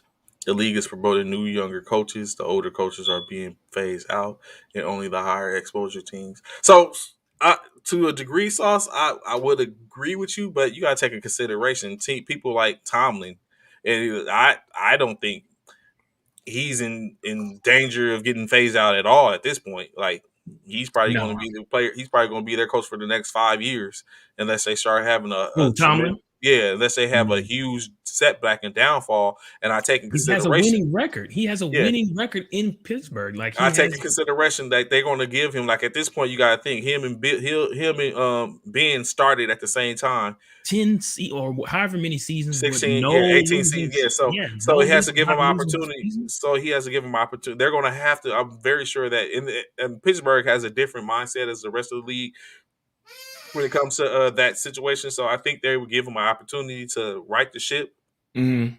if I mean he's not gonna have a problem if he gets as we keep talking about like a Ben or a Deshaun or a Russ or somebody like that. At his, I would even go as far as to say if he was to get a Cousins, even putting Cousins in Pittsburgh might not be a bad thing for him to where any starting quarterback from this well not any starting quarterback You know what? I would prefer to have Fitz than have Cousins. Fitzmagic. Hmm. Yep. I feel like that would fit Mike better than Cousins. My personal opinion. I would Mm. rather have Fitz. Well, we But all yeah. know that's definitely definitely a position that is not going anywhere anytime soon. Uh, Mhm. Tomlin is edge. He's probably going to coach only head coach one and only the Pittsburgh the rest of his career. I don't foresee him going anywhere else Who, unless he Mike? feels like No, I he feel like if I feel like if Mike ends up declining in Pittsburgh, I feel like somebody else will pick him up. I feel like if he was to decline and Pittsburgh wasn't the Pittsburgh of old and stopped making playoffs and stop making stuff like that, I feel like yeah, if he was on the decline, I feel like somebody else would pick him up. I think Mike Tomlin would find ways to where he could take care of the ball though, Dish. To be honest with you, just like I said when we spoke about Sean Payton in regards to, I feel you. Def- He's not gonna West put up Coast, with the turnover, go to but a West Coast offense. yeah, absolutely. Go Check to a West Coast. downs. Yeah. Yeah, check downs. Put him in a position to where he can't turn the ball, just like Sean Payton did with Jameis. Jameis led the league in turnovers the year prior to going to he had a whole bunch of touchdowns, but he led the league in turnovers with interception prior to going to New Orleans. So I feel like he would find ways to get him to where he wouldn't turn the ball. Oh, and lay off Apple. If he couldn't scream conspiracy 99% of the time, he would have nothing useful to contribute. Facts. That's facts. That's straight facts right there. Because AP is the true conspiracy theorist out there, bro. Believe that. So yeah, so definitely, so that it'll be interesting. But of course, we should see in the coming weeks as we get closer and closer to the off Mhm. season. Basically, 3 weeks away from the Super Bowl, It's the and second then weekend in February, right? The Super Bowl is the second we got weekend second in weekend from February. Yeah, February 13th. right. So we getting closer and closer. We get to find out who's going this coming week, and then after that, 2 weeks to the Why big you game. speaking to yourself in like third person, man? We know it's you, Applewhite keeps it real. Like, Keeps it real, like we don't know, like we he's know it's like you. he got like we got people in the comments that's championing for Applewhite. This guy, Oh, AP, you crazy, bro. Fitz ain't young. He ain't true. changing. He is who he is, what we thought he is. I mean, I totally agree. He's not young, Dish, but I feel like he has enough experience. I think he has enough experience that I feel like he could come in and probably, make some things happen if needed, if need be. I mean, like worst case scenario, in other words. Like the same thing as if keeping Ben around on the roster. If that was the case, we don't need him to be the Right. Ben. Oh, we just need you to be a stopgap.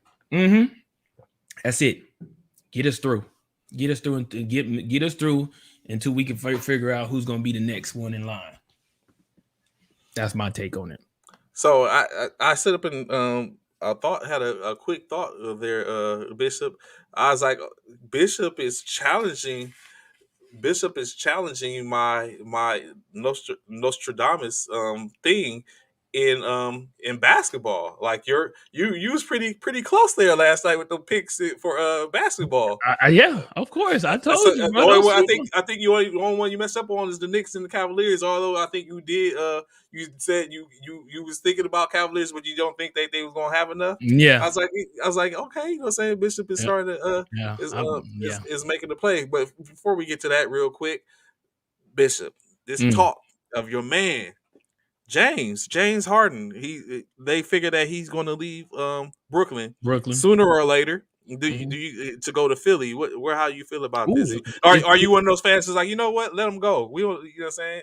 We was good before he got here. so if I'm going about how he's playing on my on 2K22, yeah, he can go because he don't do nothing for me. I be passing him the ball and he don't shoot it or nothing. Like I don't know what's wrong with the Harden on the court because he don't shoot the ball when I pass it to him on 2K, and I'll be needing my assists. I'll be trying to get my double doubles and stuff. But no, on the real, I didn't. I knew he was talking about him leaving the Hmm. Nets. I think they was even talking about trades and things of that nature. I didn't know it was in talks over regards to him going to Philly though. I didn't know Hmm. that. Um, but yeah. I don't know that I'm not surprised because Harden is that dude where I feel like he's that dude that wants to like he wants to be the man wherever he goes, and he's clearly not the man in New Jersey. It's KD first, and I would probably say KD first, uh, Kyrie second, then Harden, in Hmm. my opinion. So I see Harden wanting to leave to go somewhere where he's the man. Hmm. Another Zeke. I could see him trying to go somewhere, and him going to Philly. Hmm. He still ain't finna be the man. We all know it's still gonna Joel. be Joel, but I think he's rather take a second, be the second man instead of being the Take third a man. back. So do you think that is a situation, or you think he's looking at hopefully going somewhere? We know Joel. I don't believe Joel's going to hand him the reins coming in because No, hell he's no. not. You know, what I'm saying that would be something else that LeBron would do. Like, okay, you coming in. You know, what I'm saying go ahead. This, you know, what I'm saying it's your team. You know, what I'm saying I'm just here. Joel, that's not Joel. That's not what you're getting in Joel. Right. So I don't know if that's the situation, or maybe it is because Harden came to Brooklyn. I'm sure he didn't have the idea of he was the number one. He knew Kyrie and KD was there, and he knew he was taking the back seat to it. So maybe I maybe think. that's ran its course now. Well, out of the two, out of the three, he's the only one that doesn't have a ring. That's facts. He's the only one that doesn't have a ring. That So is right facts. now, in Harden's mind, he's probably thinking, "Look, man, the things are not panning out the way I expected here in New Jersey. Kyrie on some old BS, not playing home games and stuff like that. I ain't got time for that. I need to go somewhere where I can possibly get a ring, because I feel like I have an opportunity to make it into the NBA Hall of Fame. Um, but I need a ring under my belt." And I feel like he may feel as though the Sixers is definitely a contender without Hmm. question, especially with Joel Embiid out there and stuff like that. So I think a lot of it has to do with him trying to figure out where he can go and get a ring, because he is like the only one that, out of these super The three teams. stars here. Yeah, these super teams that don't have a ring. Kyrie got a ring, KD got a ring, Steph got a ring, Clay got a ring, LeBron got a ring, AD got a ring. Out of these super teams, what's his name, Middleton and Greek got a ring. So Hmm. it's like he's trying to figure, like, he feel, oh shit, if I'm I sorry, I go to feel left if I out. go to yeah, if I go with Joe don't We have a could we ring, could get I a don't ring. have a ring. Yeah, we can get a ring together. You know what I'm saying? So, when it's all said and done, yeah, I could see that. I could So I see that. take it. So you may not this season, but are you buying or selling Harden to Philly next season? I'll buy that. Okay. I'll buy that. I'll buy that. So in But I that, think a lot of it depends, Trey, on how the season ends for the Nets. okay. Yeah, I think a lot of it depends. Like, so say for instance, the Nets do make it to the finals and they do so happen to win an NBA title. I think that'll change his mind. I think that'll change his mind. I think that'll change his mind if he was to win a title with the Nets. I think he'll change his mind and try and stay. Hmm. So Applewhite said playing second fiddle for Harden is not in his vocabulary. He started playing second fiddle to others, and now they got him back in that role again. He's always been in that role until So until everybody left at Houston. except for Everybody left. Houston, yeah, Yeah, that's what when everybody Houston left was the only Houston. place where he was his own man. I mean, Right. we all see where that got him. So Hmm. I don't think for the most part, I don't think it's second fiddle is a bad situation. Somebody Like has to do it. I know, of course, saying for service members, I love being the specialist in between the s- in between a team leader and a section leader. Like Hmm. that's the perfect place to be. Like you don't get all the you don't get all the roles and responsibility, and you got someone that's in between you, in between the two. So being Hmm. in the middle of the line helps. So sometimes being second fiddle isn't always a bad thing. It's But not. It's not.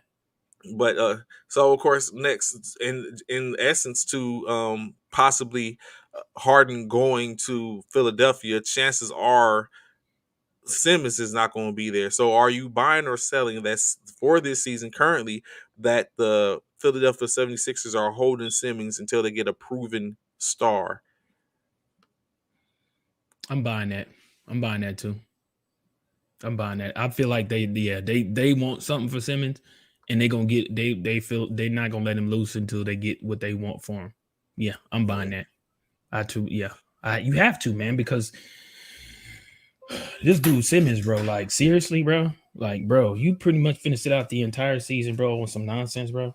Yeah, you got to Right. think. Just a couple, 2 months ago, we said that he was at $10 million Hmm. in fines. Like the bro, I I guess if I am a, if you doing what you believe in, then you stand on what you do, and Yeah, it stand shouldn't by be stand, anything. stand. Yeah, Yeah. it shouldn't be anything that that changes your mind. Saying you don't put a value on that, but also 10 million to sit out for. I mean, you could be playing and still stand. And I believe, my opinion is he could have still been playing and still letting it be known like I don't want to be here. But you know, what I'm saying I continue to play. I'm going to do my job, but I don't want to be. How many times? Think about this. How many times were you stationed somewhere and where you did your job, but she's like, I don't want to be here. As soon as I get my opportunity to go, I'm going. But you know what I'm saying? Hmm. You continue to work the backgrounds like, okay, I'm going to do my job, but I don't want to be here. Can you think about if we as service members, if you at a duty station or in a unit and you like, nah, I'm not coming to work until y'all move me. At some point you might get moved, but you won't take a L. You're You gonna might be take a major L. You ain't got those options in the military. your collar gonna be lighter. Or you know what I'm saying? Yeah. Because at some point they're gonna take you because we stand on morale, you know what I'm saying, discipline and all that type of stuff. Right. So at some point they're gonna move you, true, Yeah. but Facts. you're gonna lose In the more than long what run. you gain In the long in run. that in the long run. So Yep. those type of things, like, I don't understand. So buying or selling Westbrook going back to Houston. Ooh, that's a good question. Westbrook going back to Houston.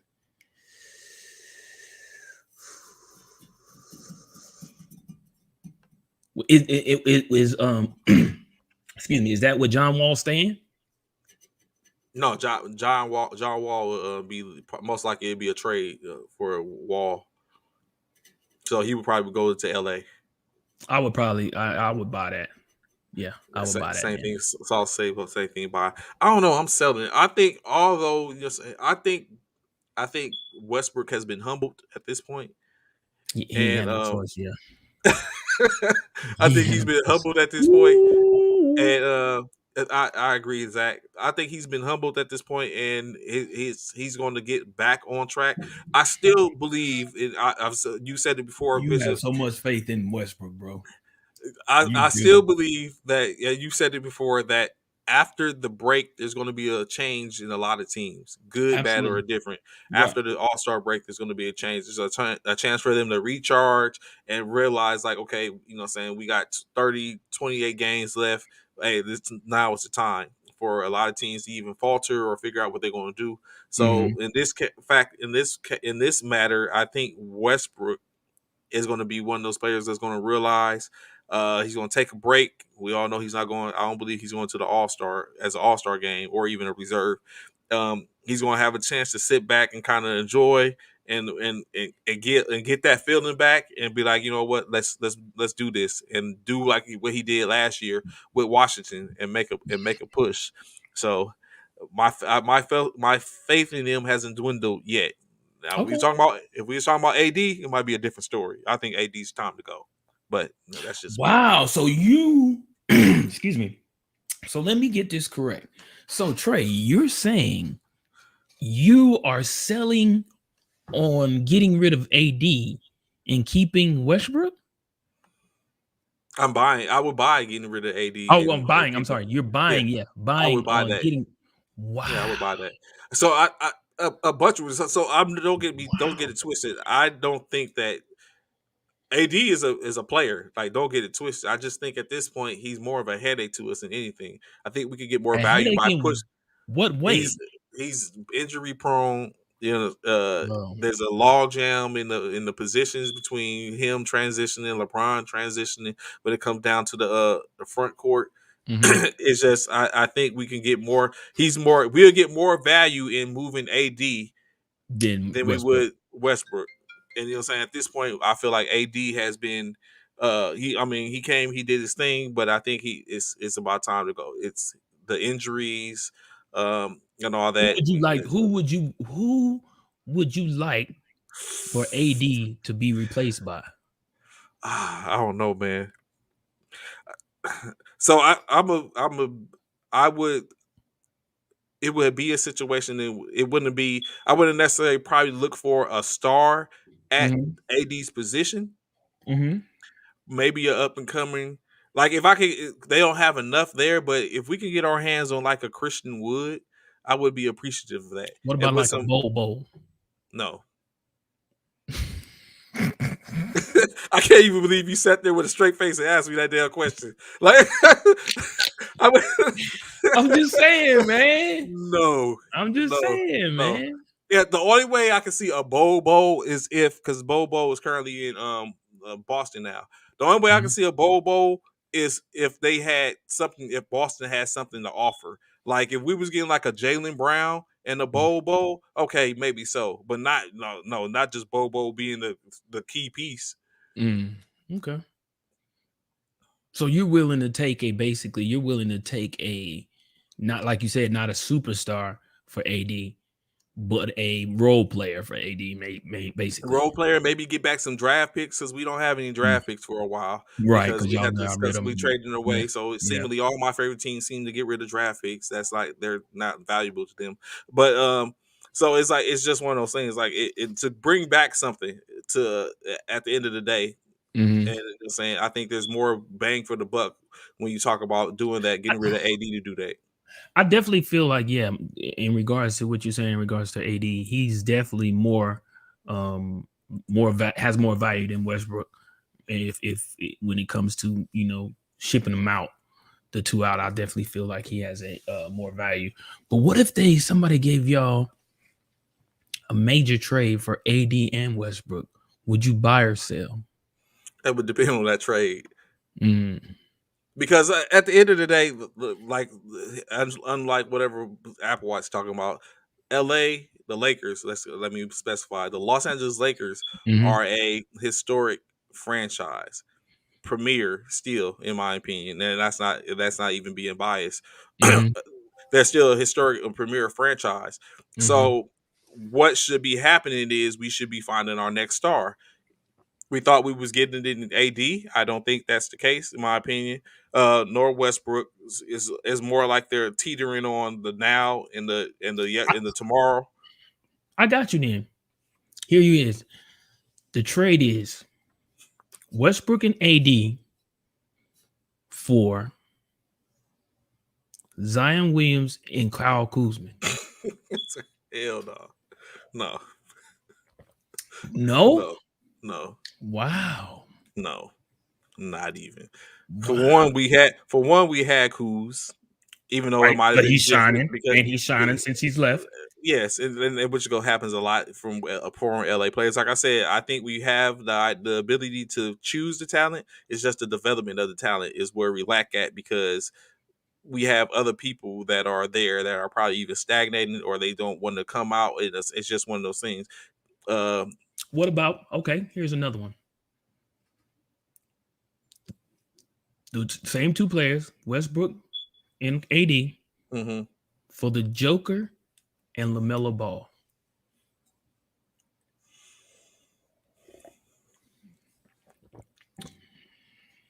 Because Denver could use a AD.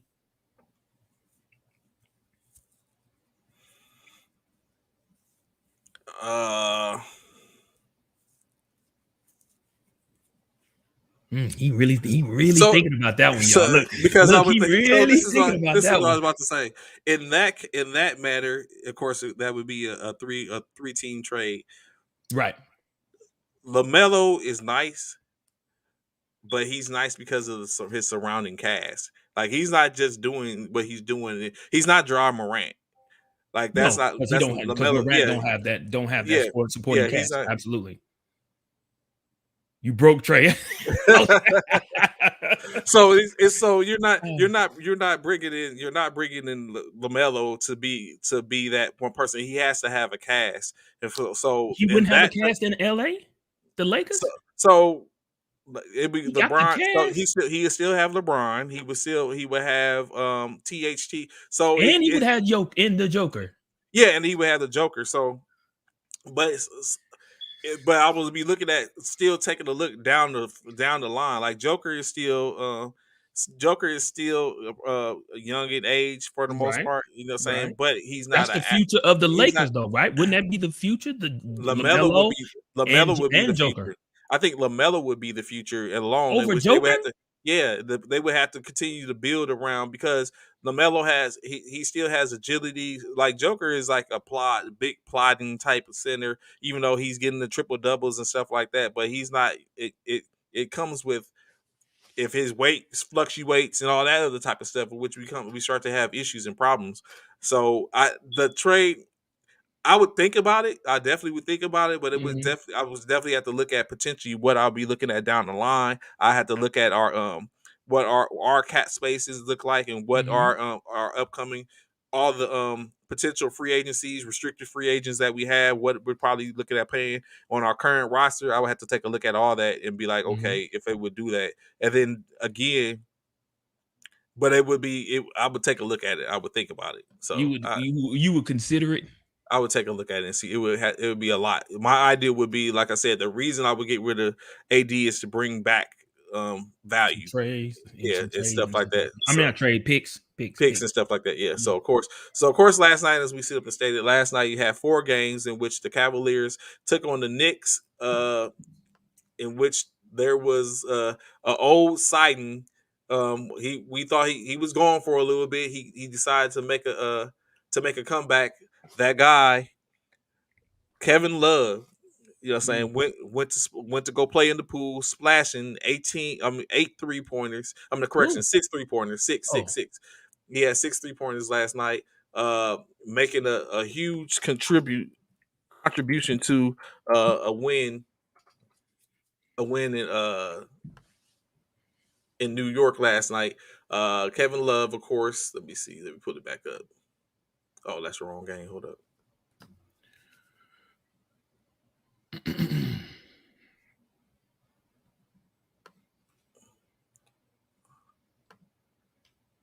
Hey, why the computer tripping? Hold up. what are you looking for? What is it? Stats were? No, I was bringing up the scores and stuff like that with the Yeah, stats. yeah, that's what I said. What the stats were? Oh, that's what I saw. Yeah. Yeah, Kevin Love and so the Cavaliers, Kevin Love had 24 minutes with 20 points. He had a double double, 20 points, 11 rebounds, and 3 assists. He was the leading scorer for the Cavaliers with Evan Mobley um Yes, coming in represent second with, yeah, with Pac-12 15 in the points. building. Anyway, is he any kin to Katino Mobley? No, I don't think so. Okay.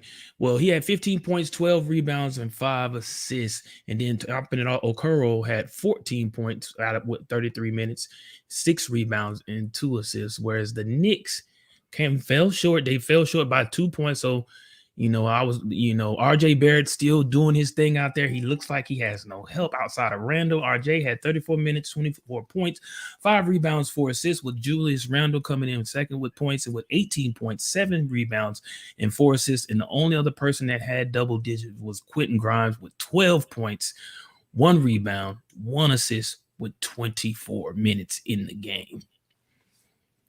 Mm. Your boy Barrett, you know what I'm saying? He's He starting to make a balling. He's yeah. starting to make. He's starting to come through. Everyone That started is looking doing his at thing. if what it was and what the difference was, if it was sensible and all those talks. But he's definitely making it, in which, you know what I'm saying, for the most part, that's what tends to make a difference. Like these players, they get drafted and get pulled in, and then during these drafts, uh we don't know, because everyone thought Zion was The going to be the dude, person, they're yeah, gonna be the man. to outplay. And then but lo and behold, here we are talking about John Morant potentially And being the RJ Barrett. yeah, the job being the top a potential MVP candidate. So Right. it definitely makes a difference in that in those cases. Let me see. I am still. What is going on, bruh? Like I'm having these issues. Oh, I see what's going on here. Of course, last night Indiana Pacers the the New Orleans Pelicans. This was a game in which was the Ron, if I'm not correct, he made the bold statement that that that the Pelicans was going to get the win. I didn't believe it. It didn't believe it, but in I any did. case, I said the oh, that Pelicans. was you. Yeah, that That was was you. me. Yeah, I said the yeah. Pelicans were gonna win. So of course, what I'm saying, all so came true. Pelicans pulled out the win, 117 to 113. Hmm. the um, the Pacers were led. Where the points at? Pacers were led by Karis LeVert again, 19 points. 19 points, 4 rebounds, 3 assists. In this game, the Pelicans was led by Graham and with I think it was Valachunas as Brandon Ingram was out. Bishop, do you think this is a situation where the Pelicans are starting to try to gain speed, gain momentum, so they can get into the playoff game series? Because they The were, playoff bubble, yeah. yeah, The they were play-in. last in the league, but it was only last by like 4 games, in which they're out the tenth mark. Do you think they have an opportunity to make a push? It's too early to say, bro. To be honest with you, I got again. I think it's all depending on how they come out after the All Star break. Can Hmm. they keep that momentum and stay winning games coming in, going into the end of February, beginning of March? If they can continue playing, decent ball to continue to get wins and shorten that game behind of 4 to like 1 or 1.5. Um, so I don't know. We'll see. They got another Definitely. month. Or not a whole no, they don't even have no, they don't even have a whole month. They got a few weeks. Because I think the All-Star game is when like the second or third week of February. Yes. So the All Star game is coming up Yeah. pretty swiftly. Yeah. So they probably got about what, maybe 10 to 12 more games before the All-Star break. They So of probably course, need, but they probably need for that though. To answer your question, they probably need to win at least more than half of those games going into the All Star break. More than half mm, to be a force coming out of the All Star break. of course, in last night's action, you had the Chicago Bulls travel to Oklahoma City to take on the Oklahoma City Thunder, in which they were able to pull out a 1.111-110 game winner. Of course, the Bulls were led by Nikola Zach, Vucevic. No, that's led by Vucevic with oh 26 was he? points. Yeah, Vucevic 26 points, 15 rebounds, 4 assists. They did get Zach back, Zach Levine back. He poured in with 23 For points, three. 23.7 rebounds, 7 assists, as well as rookie Ayayo Dansamu had career high the game and career high 24 points, 8 assists, and 5 rebounds for the young rookie. The Thunders, of course, was led by Shea Gillis Alexander with 31 points, 10 assists, and 3 rebounds in a double double effort. Of course, that was what we expected of the Chicago Bulls to sit up and make that to win that game, especially with having Zach back in. Right. And I mean, let's be I didn't honest. even know Zach was going to be back. I thought he was out. Yeah, I didn't he think he was was out, playing. yeah, but remember he was only supposed to be a couple of games due to the Right. yeah. So he did make his return. So wait a Uh, minute. So whatchamacallit didn't play? Oh who no, talking that about? Demar is out. Yes, the bar is out now. That's Demar's out. That's who. Okay, okay. Zach was out, and then he made his he came back this game, Mm-hmm. but I think Demar is out currently, so it going back and forth, and maybe it's a situation where these injuries are might help down the long run as they get an opportunity to rest these players as they come back off these minor injuries. They're Mm-hmm. not real big injuries in mine, so it would remain to be seen. And last night's last game, of course, Golden correction. Utah faced off against Phoenix down in Arizona. Phoenix was victorious 115 to 109. Led by Utah was led by 22 points from Jordan Clarkson with 5 assists and 4 rebounds. Of course, the Phoenix Suns are led by Devin Booker, 33 points, 7 rebounds, and 3 assists. Also helped from Chris Paul with 27 points, 14 assists, and 1 rebound short of a triple double. Uh, do you think, or what is it? I think we talked about this briefly yesterday, Bishop, about how the seemingly Phoenix Suns get disrespected. They're the top team in the NBA, but yet they seem like to get that disrespect. Do you think they're going to continue to make noise. They're going to be Oh a yeah, force to be reckoned with for of this course. this Yeah, push. yeah. I mean, they was in the finals last year. Of course, they definitely when Devin Booker and CP3 still there, man, they definitely gonna still make a push. And they're gonna be the ones that probably make a even stronger push after the All-Star break, in my opinion. They're gonna be one of the ones to pull away after the All-Star break. They're gonna So make a huge push in the end. of course, for tonight's action, we have the New Orleans Pelicans will be traveling to Philadelphia to take on the 76ers. Denver Nuggets will be traveling to Detroit to take on the Detroit Pistons. The Charlotte Hornets will be traveling up to Toronto to take on the Toronto Raptors. Los Angeles Clippers will be traveling over to Washington to take on the Washington Wizards. Sacramento, the Sacramento Kings will be traveling to Boston tonight to take on the Boston Celtics. San Antonio Spurs would travel over to Houston, interstate rival, to take on the Houston Rockets. The Dallas Mavericks will be traveling to Golden State in California to take on the Warriors, and of course, what probably it was my marquee game of the night. Well, the Los Angeles Lakers will travel up to BK to take on the Brooklyn Nets. I look forward to this game as I think that The Nets without we Kyrie. get AD we get AD back. We Oh, have really? AD back. So we'll have so the Nets will be without Kyrie Irving and Kevin Durant. Does that change anything? Really? Yeah, that changed Are a they lot. are they not are correct me if I'm wrong, are they or are they not all NBA professionals? What's that got to do with anything? I'm just saying, like next man up, correct?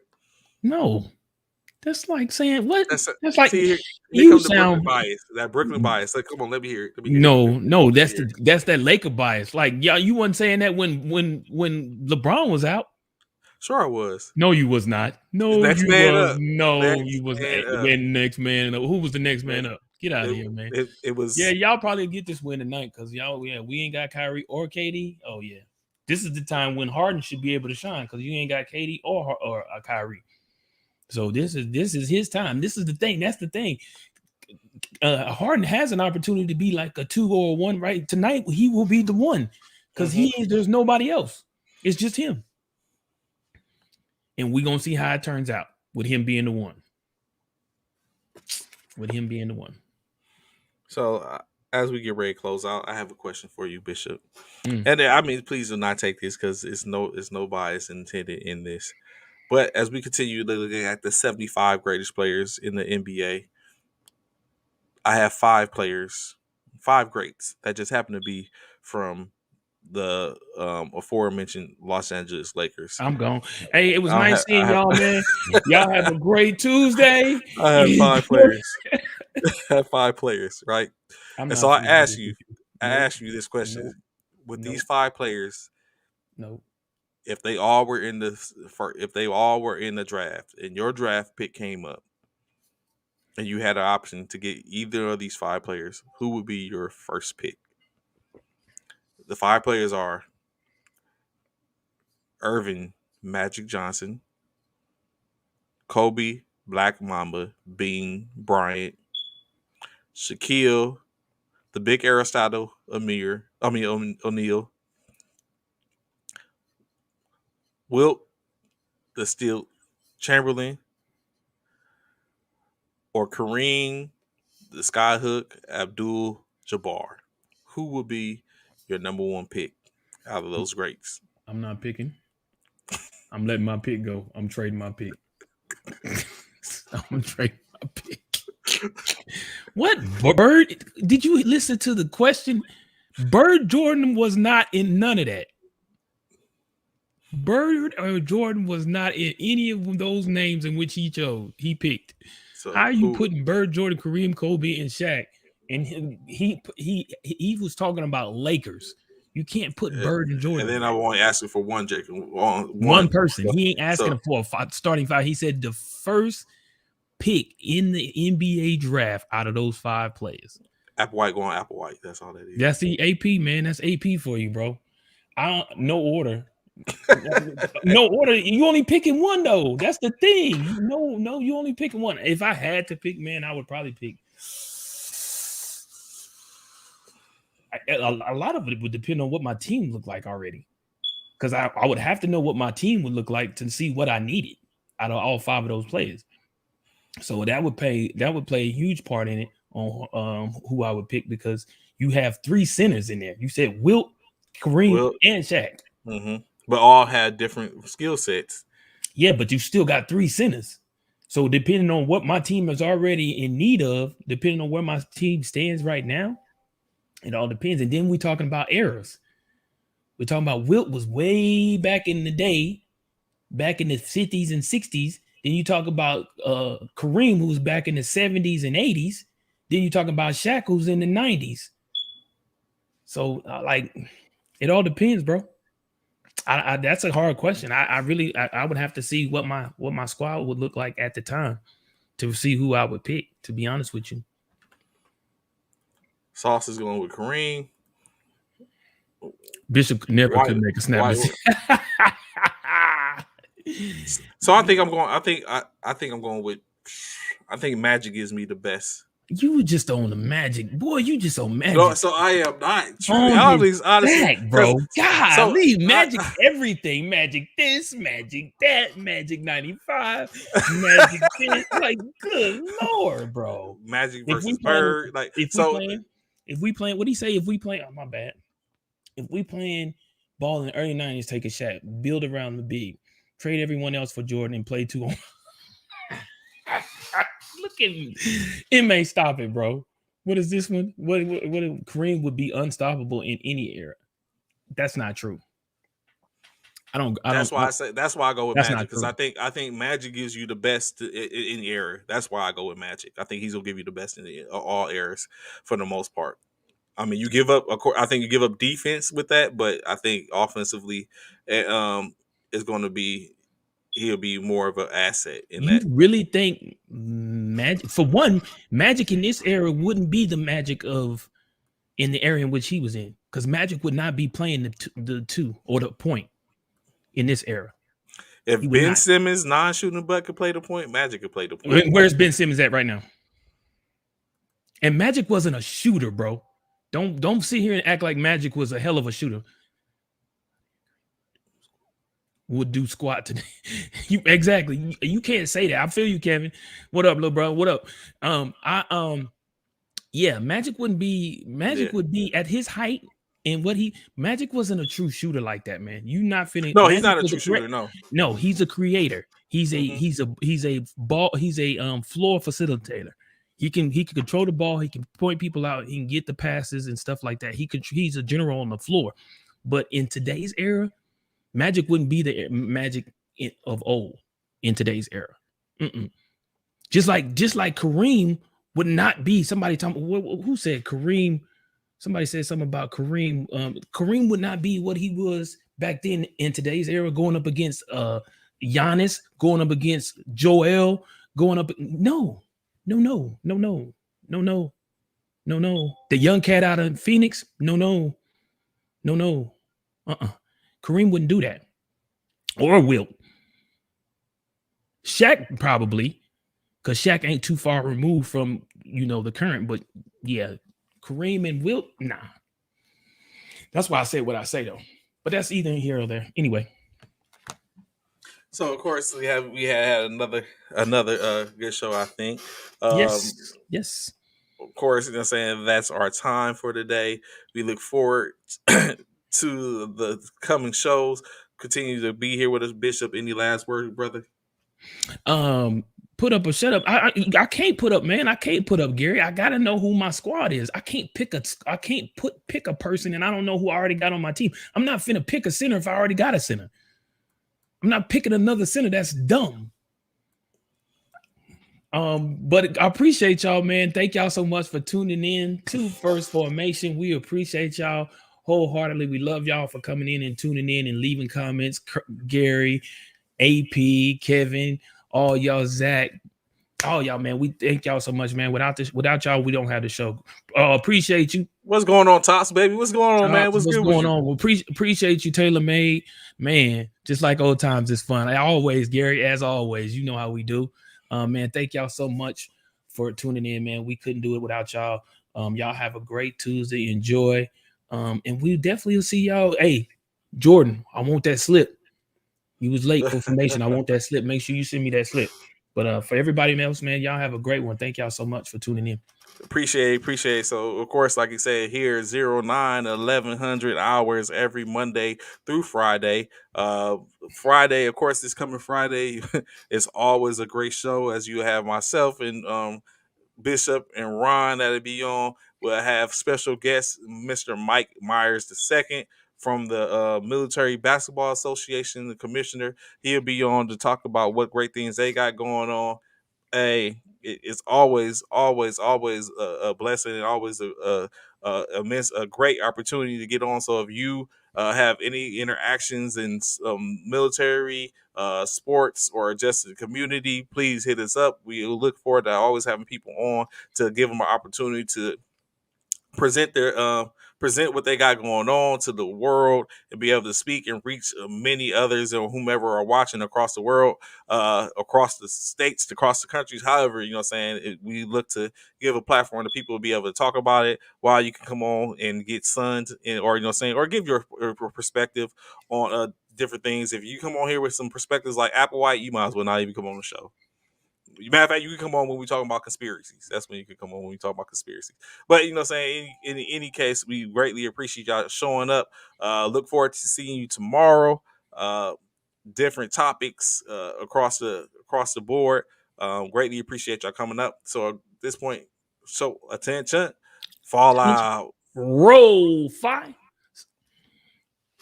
Take care.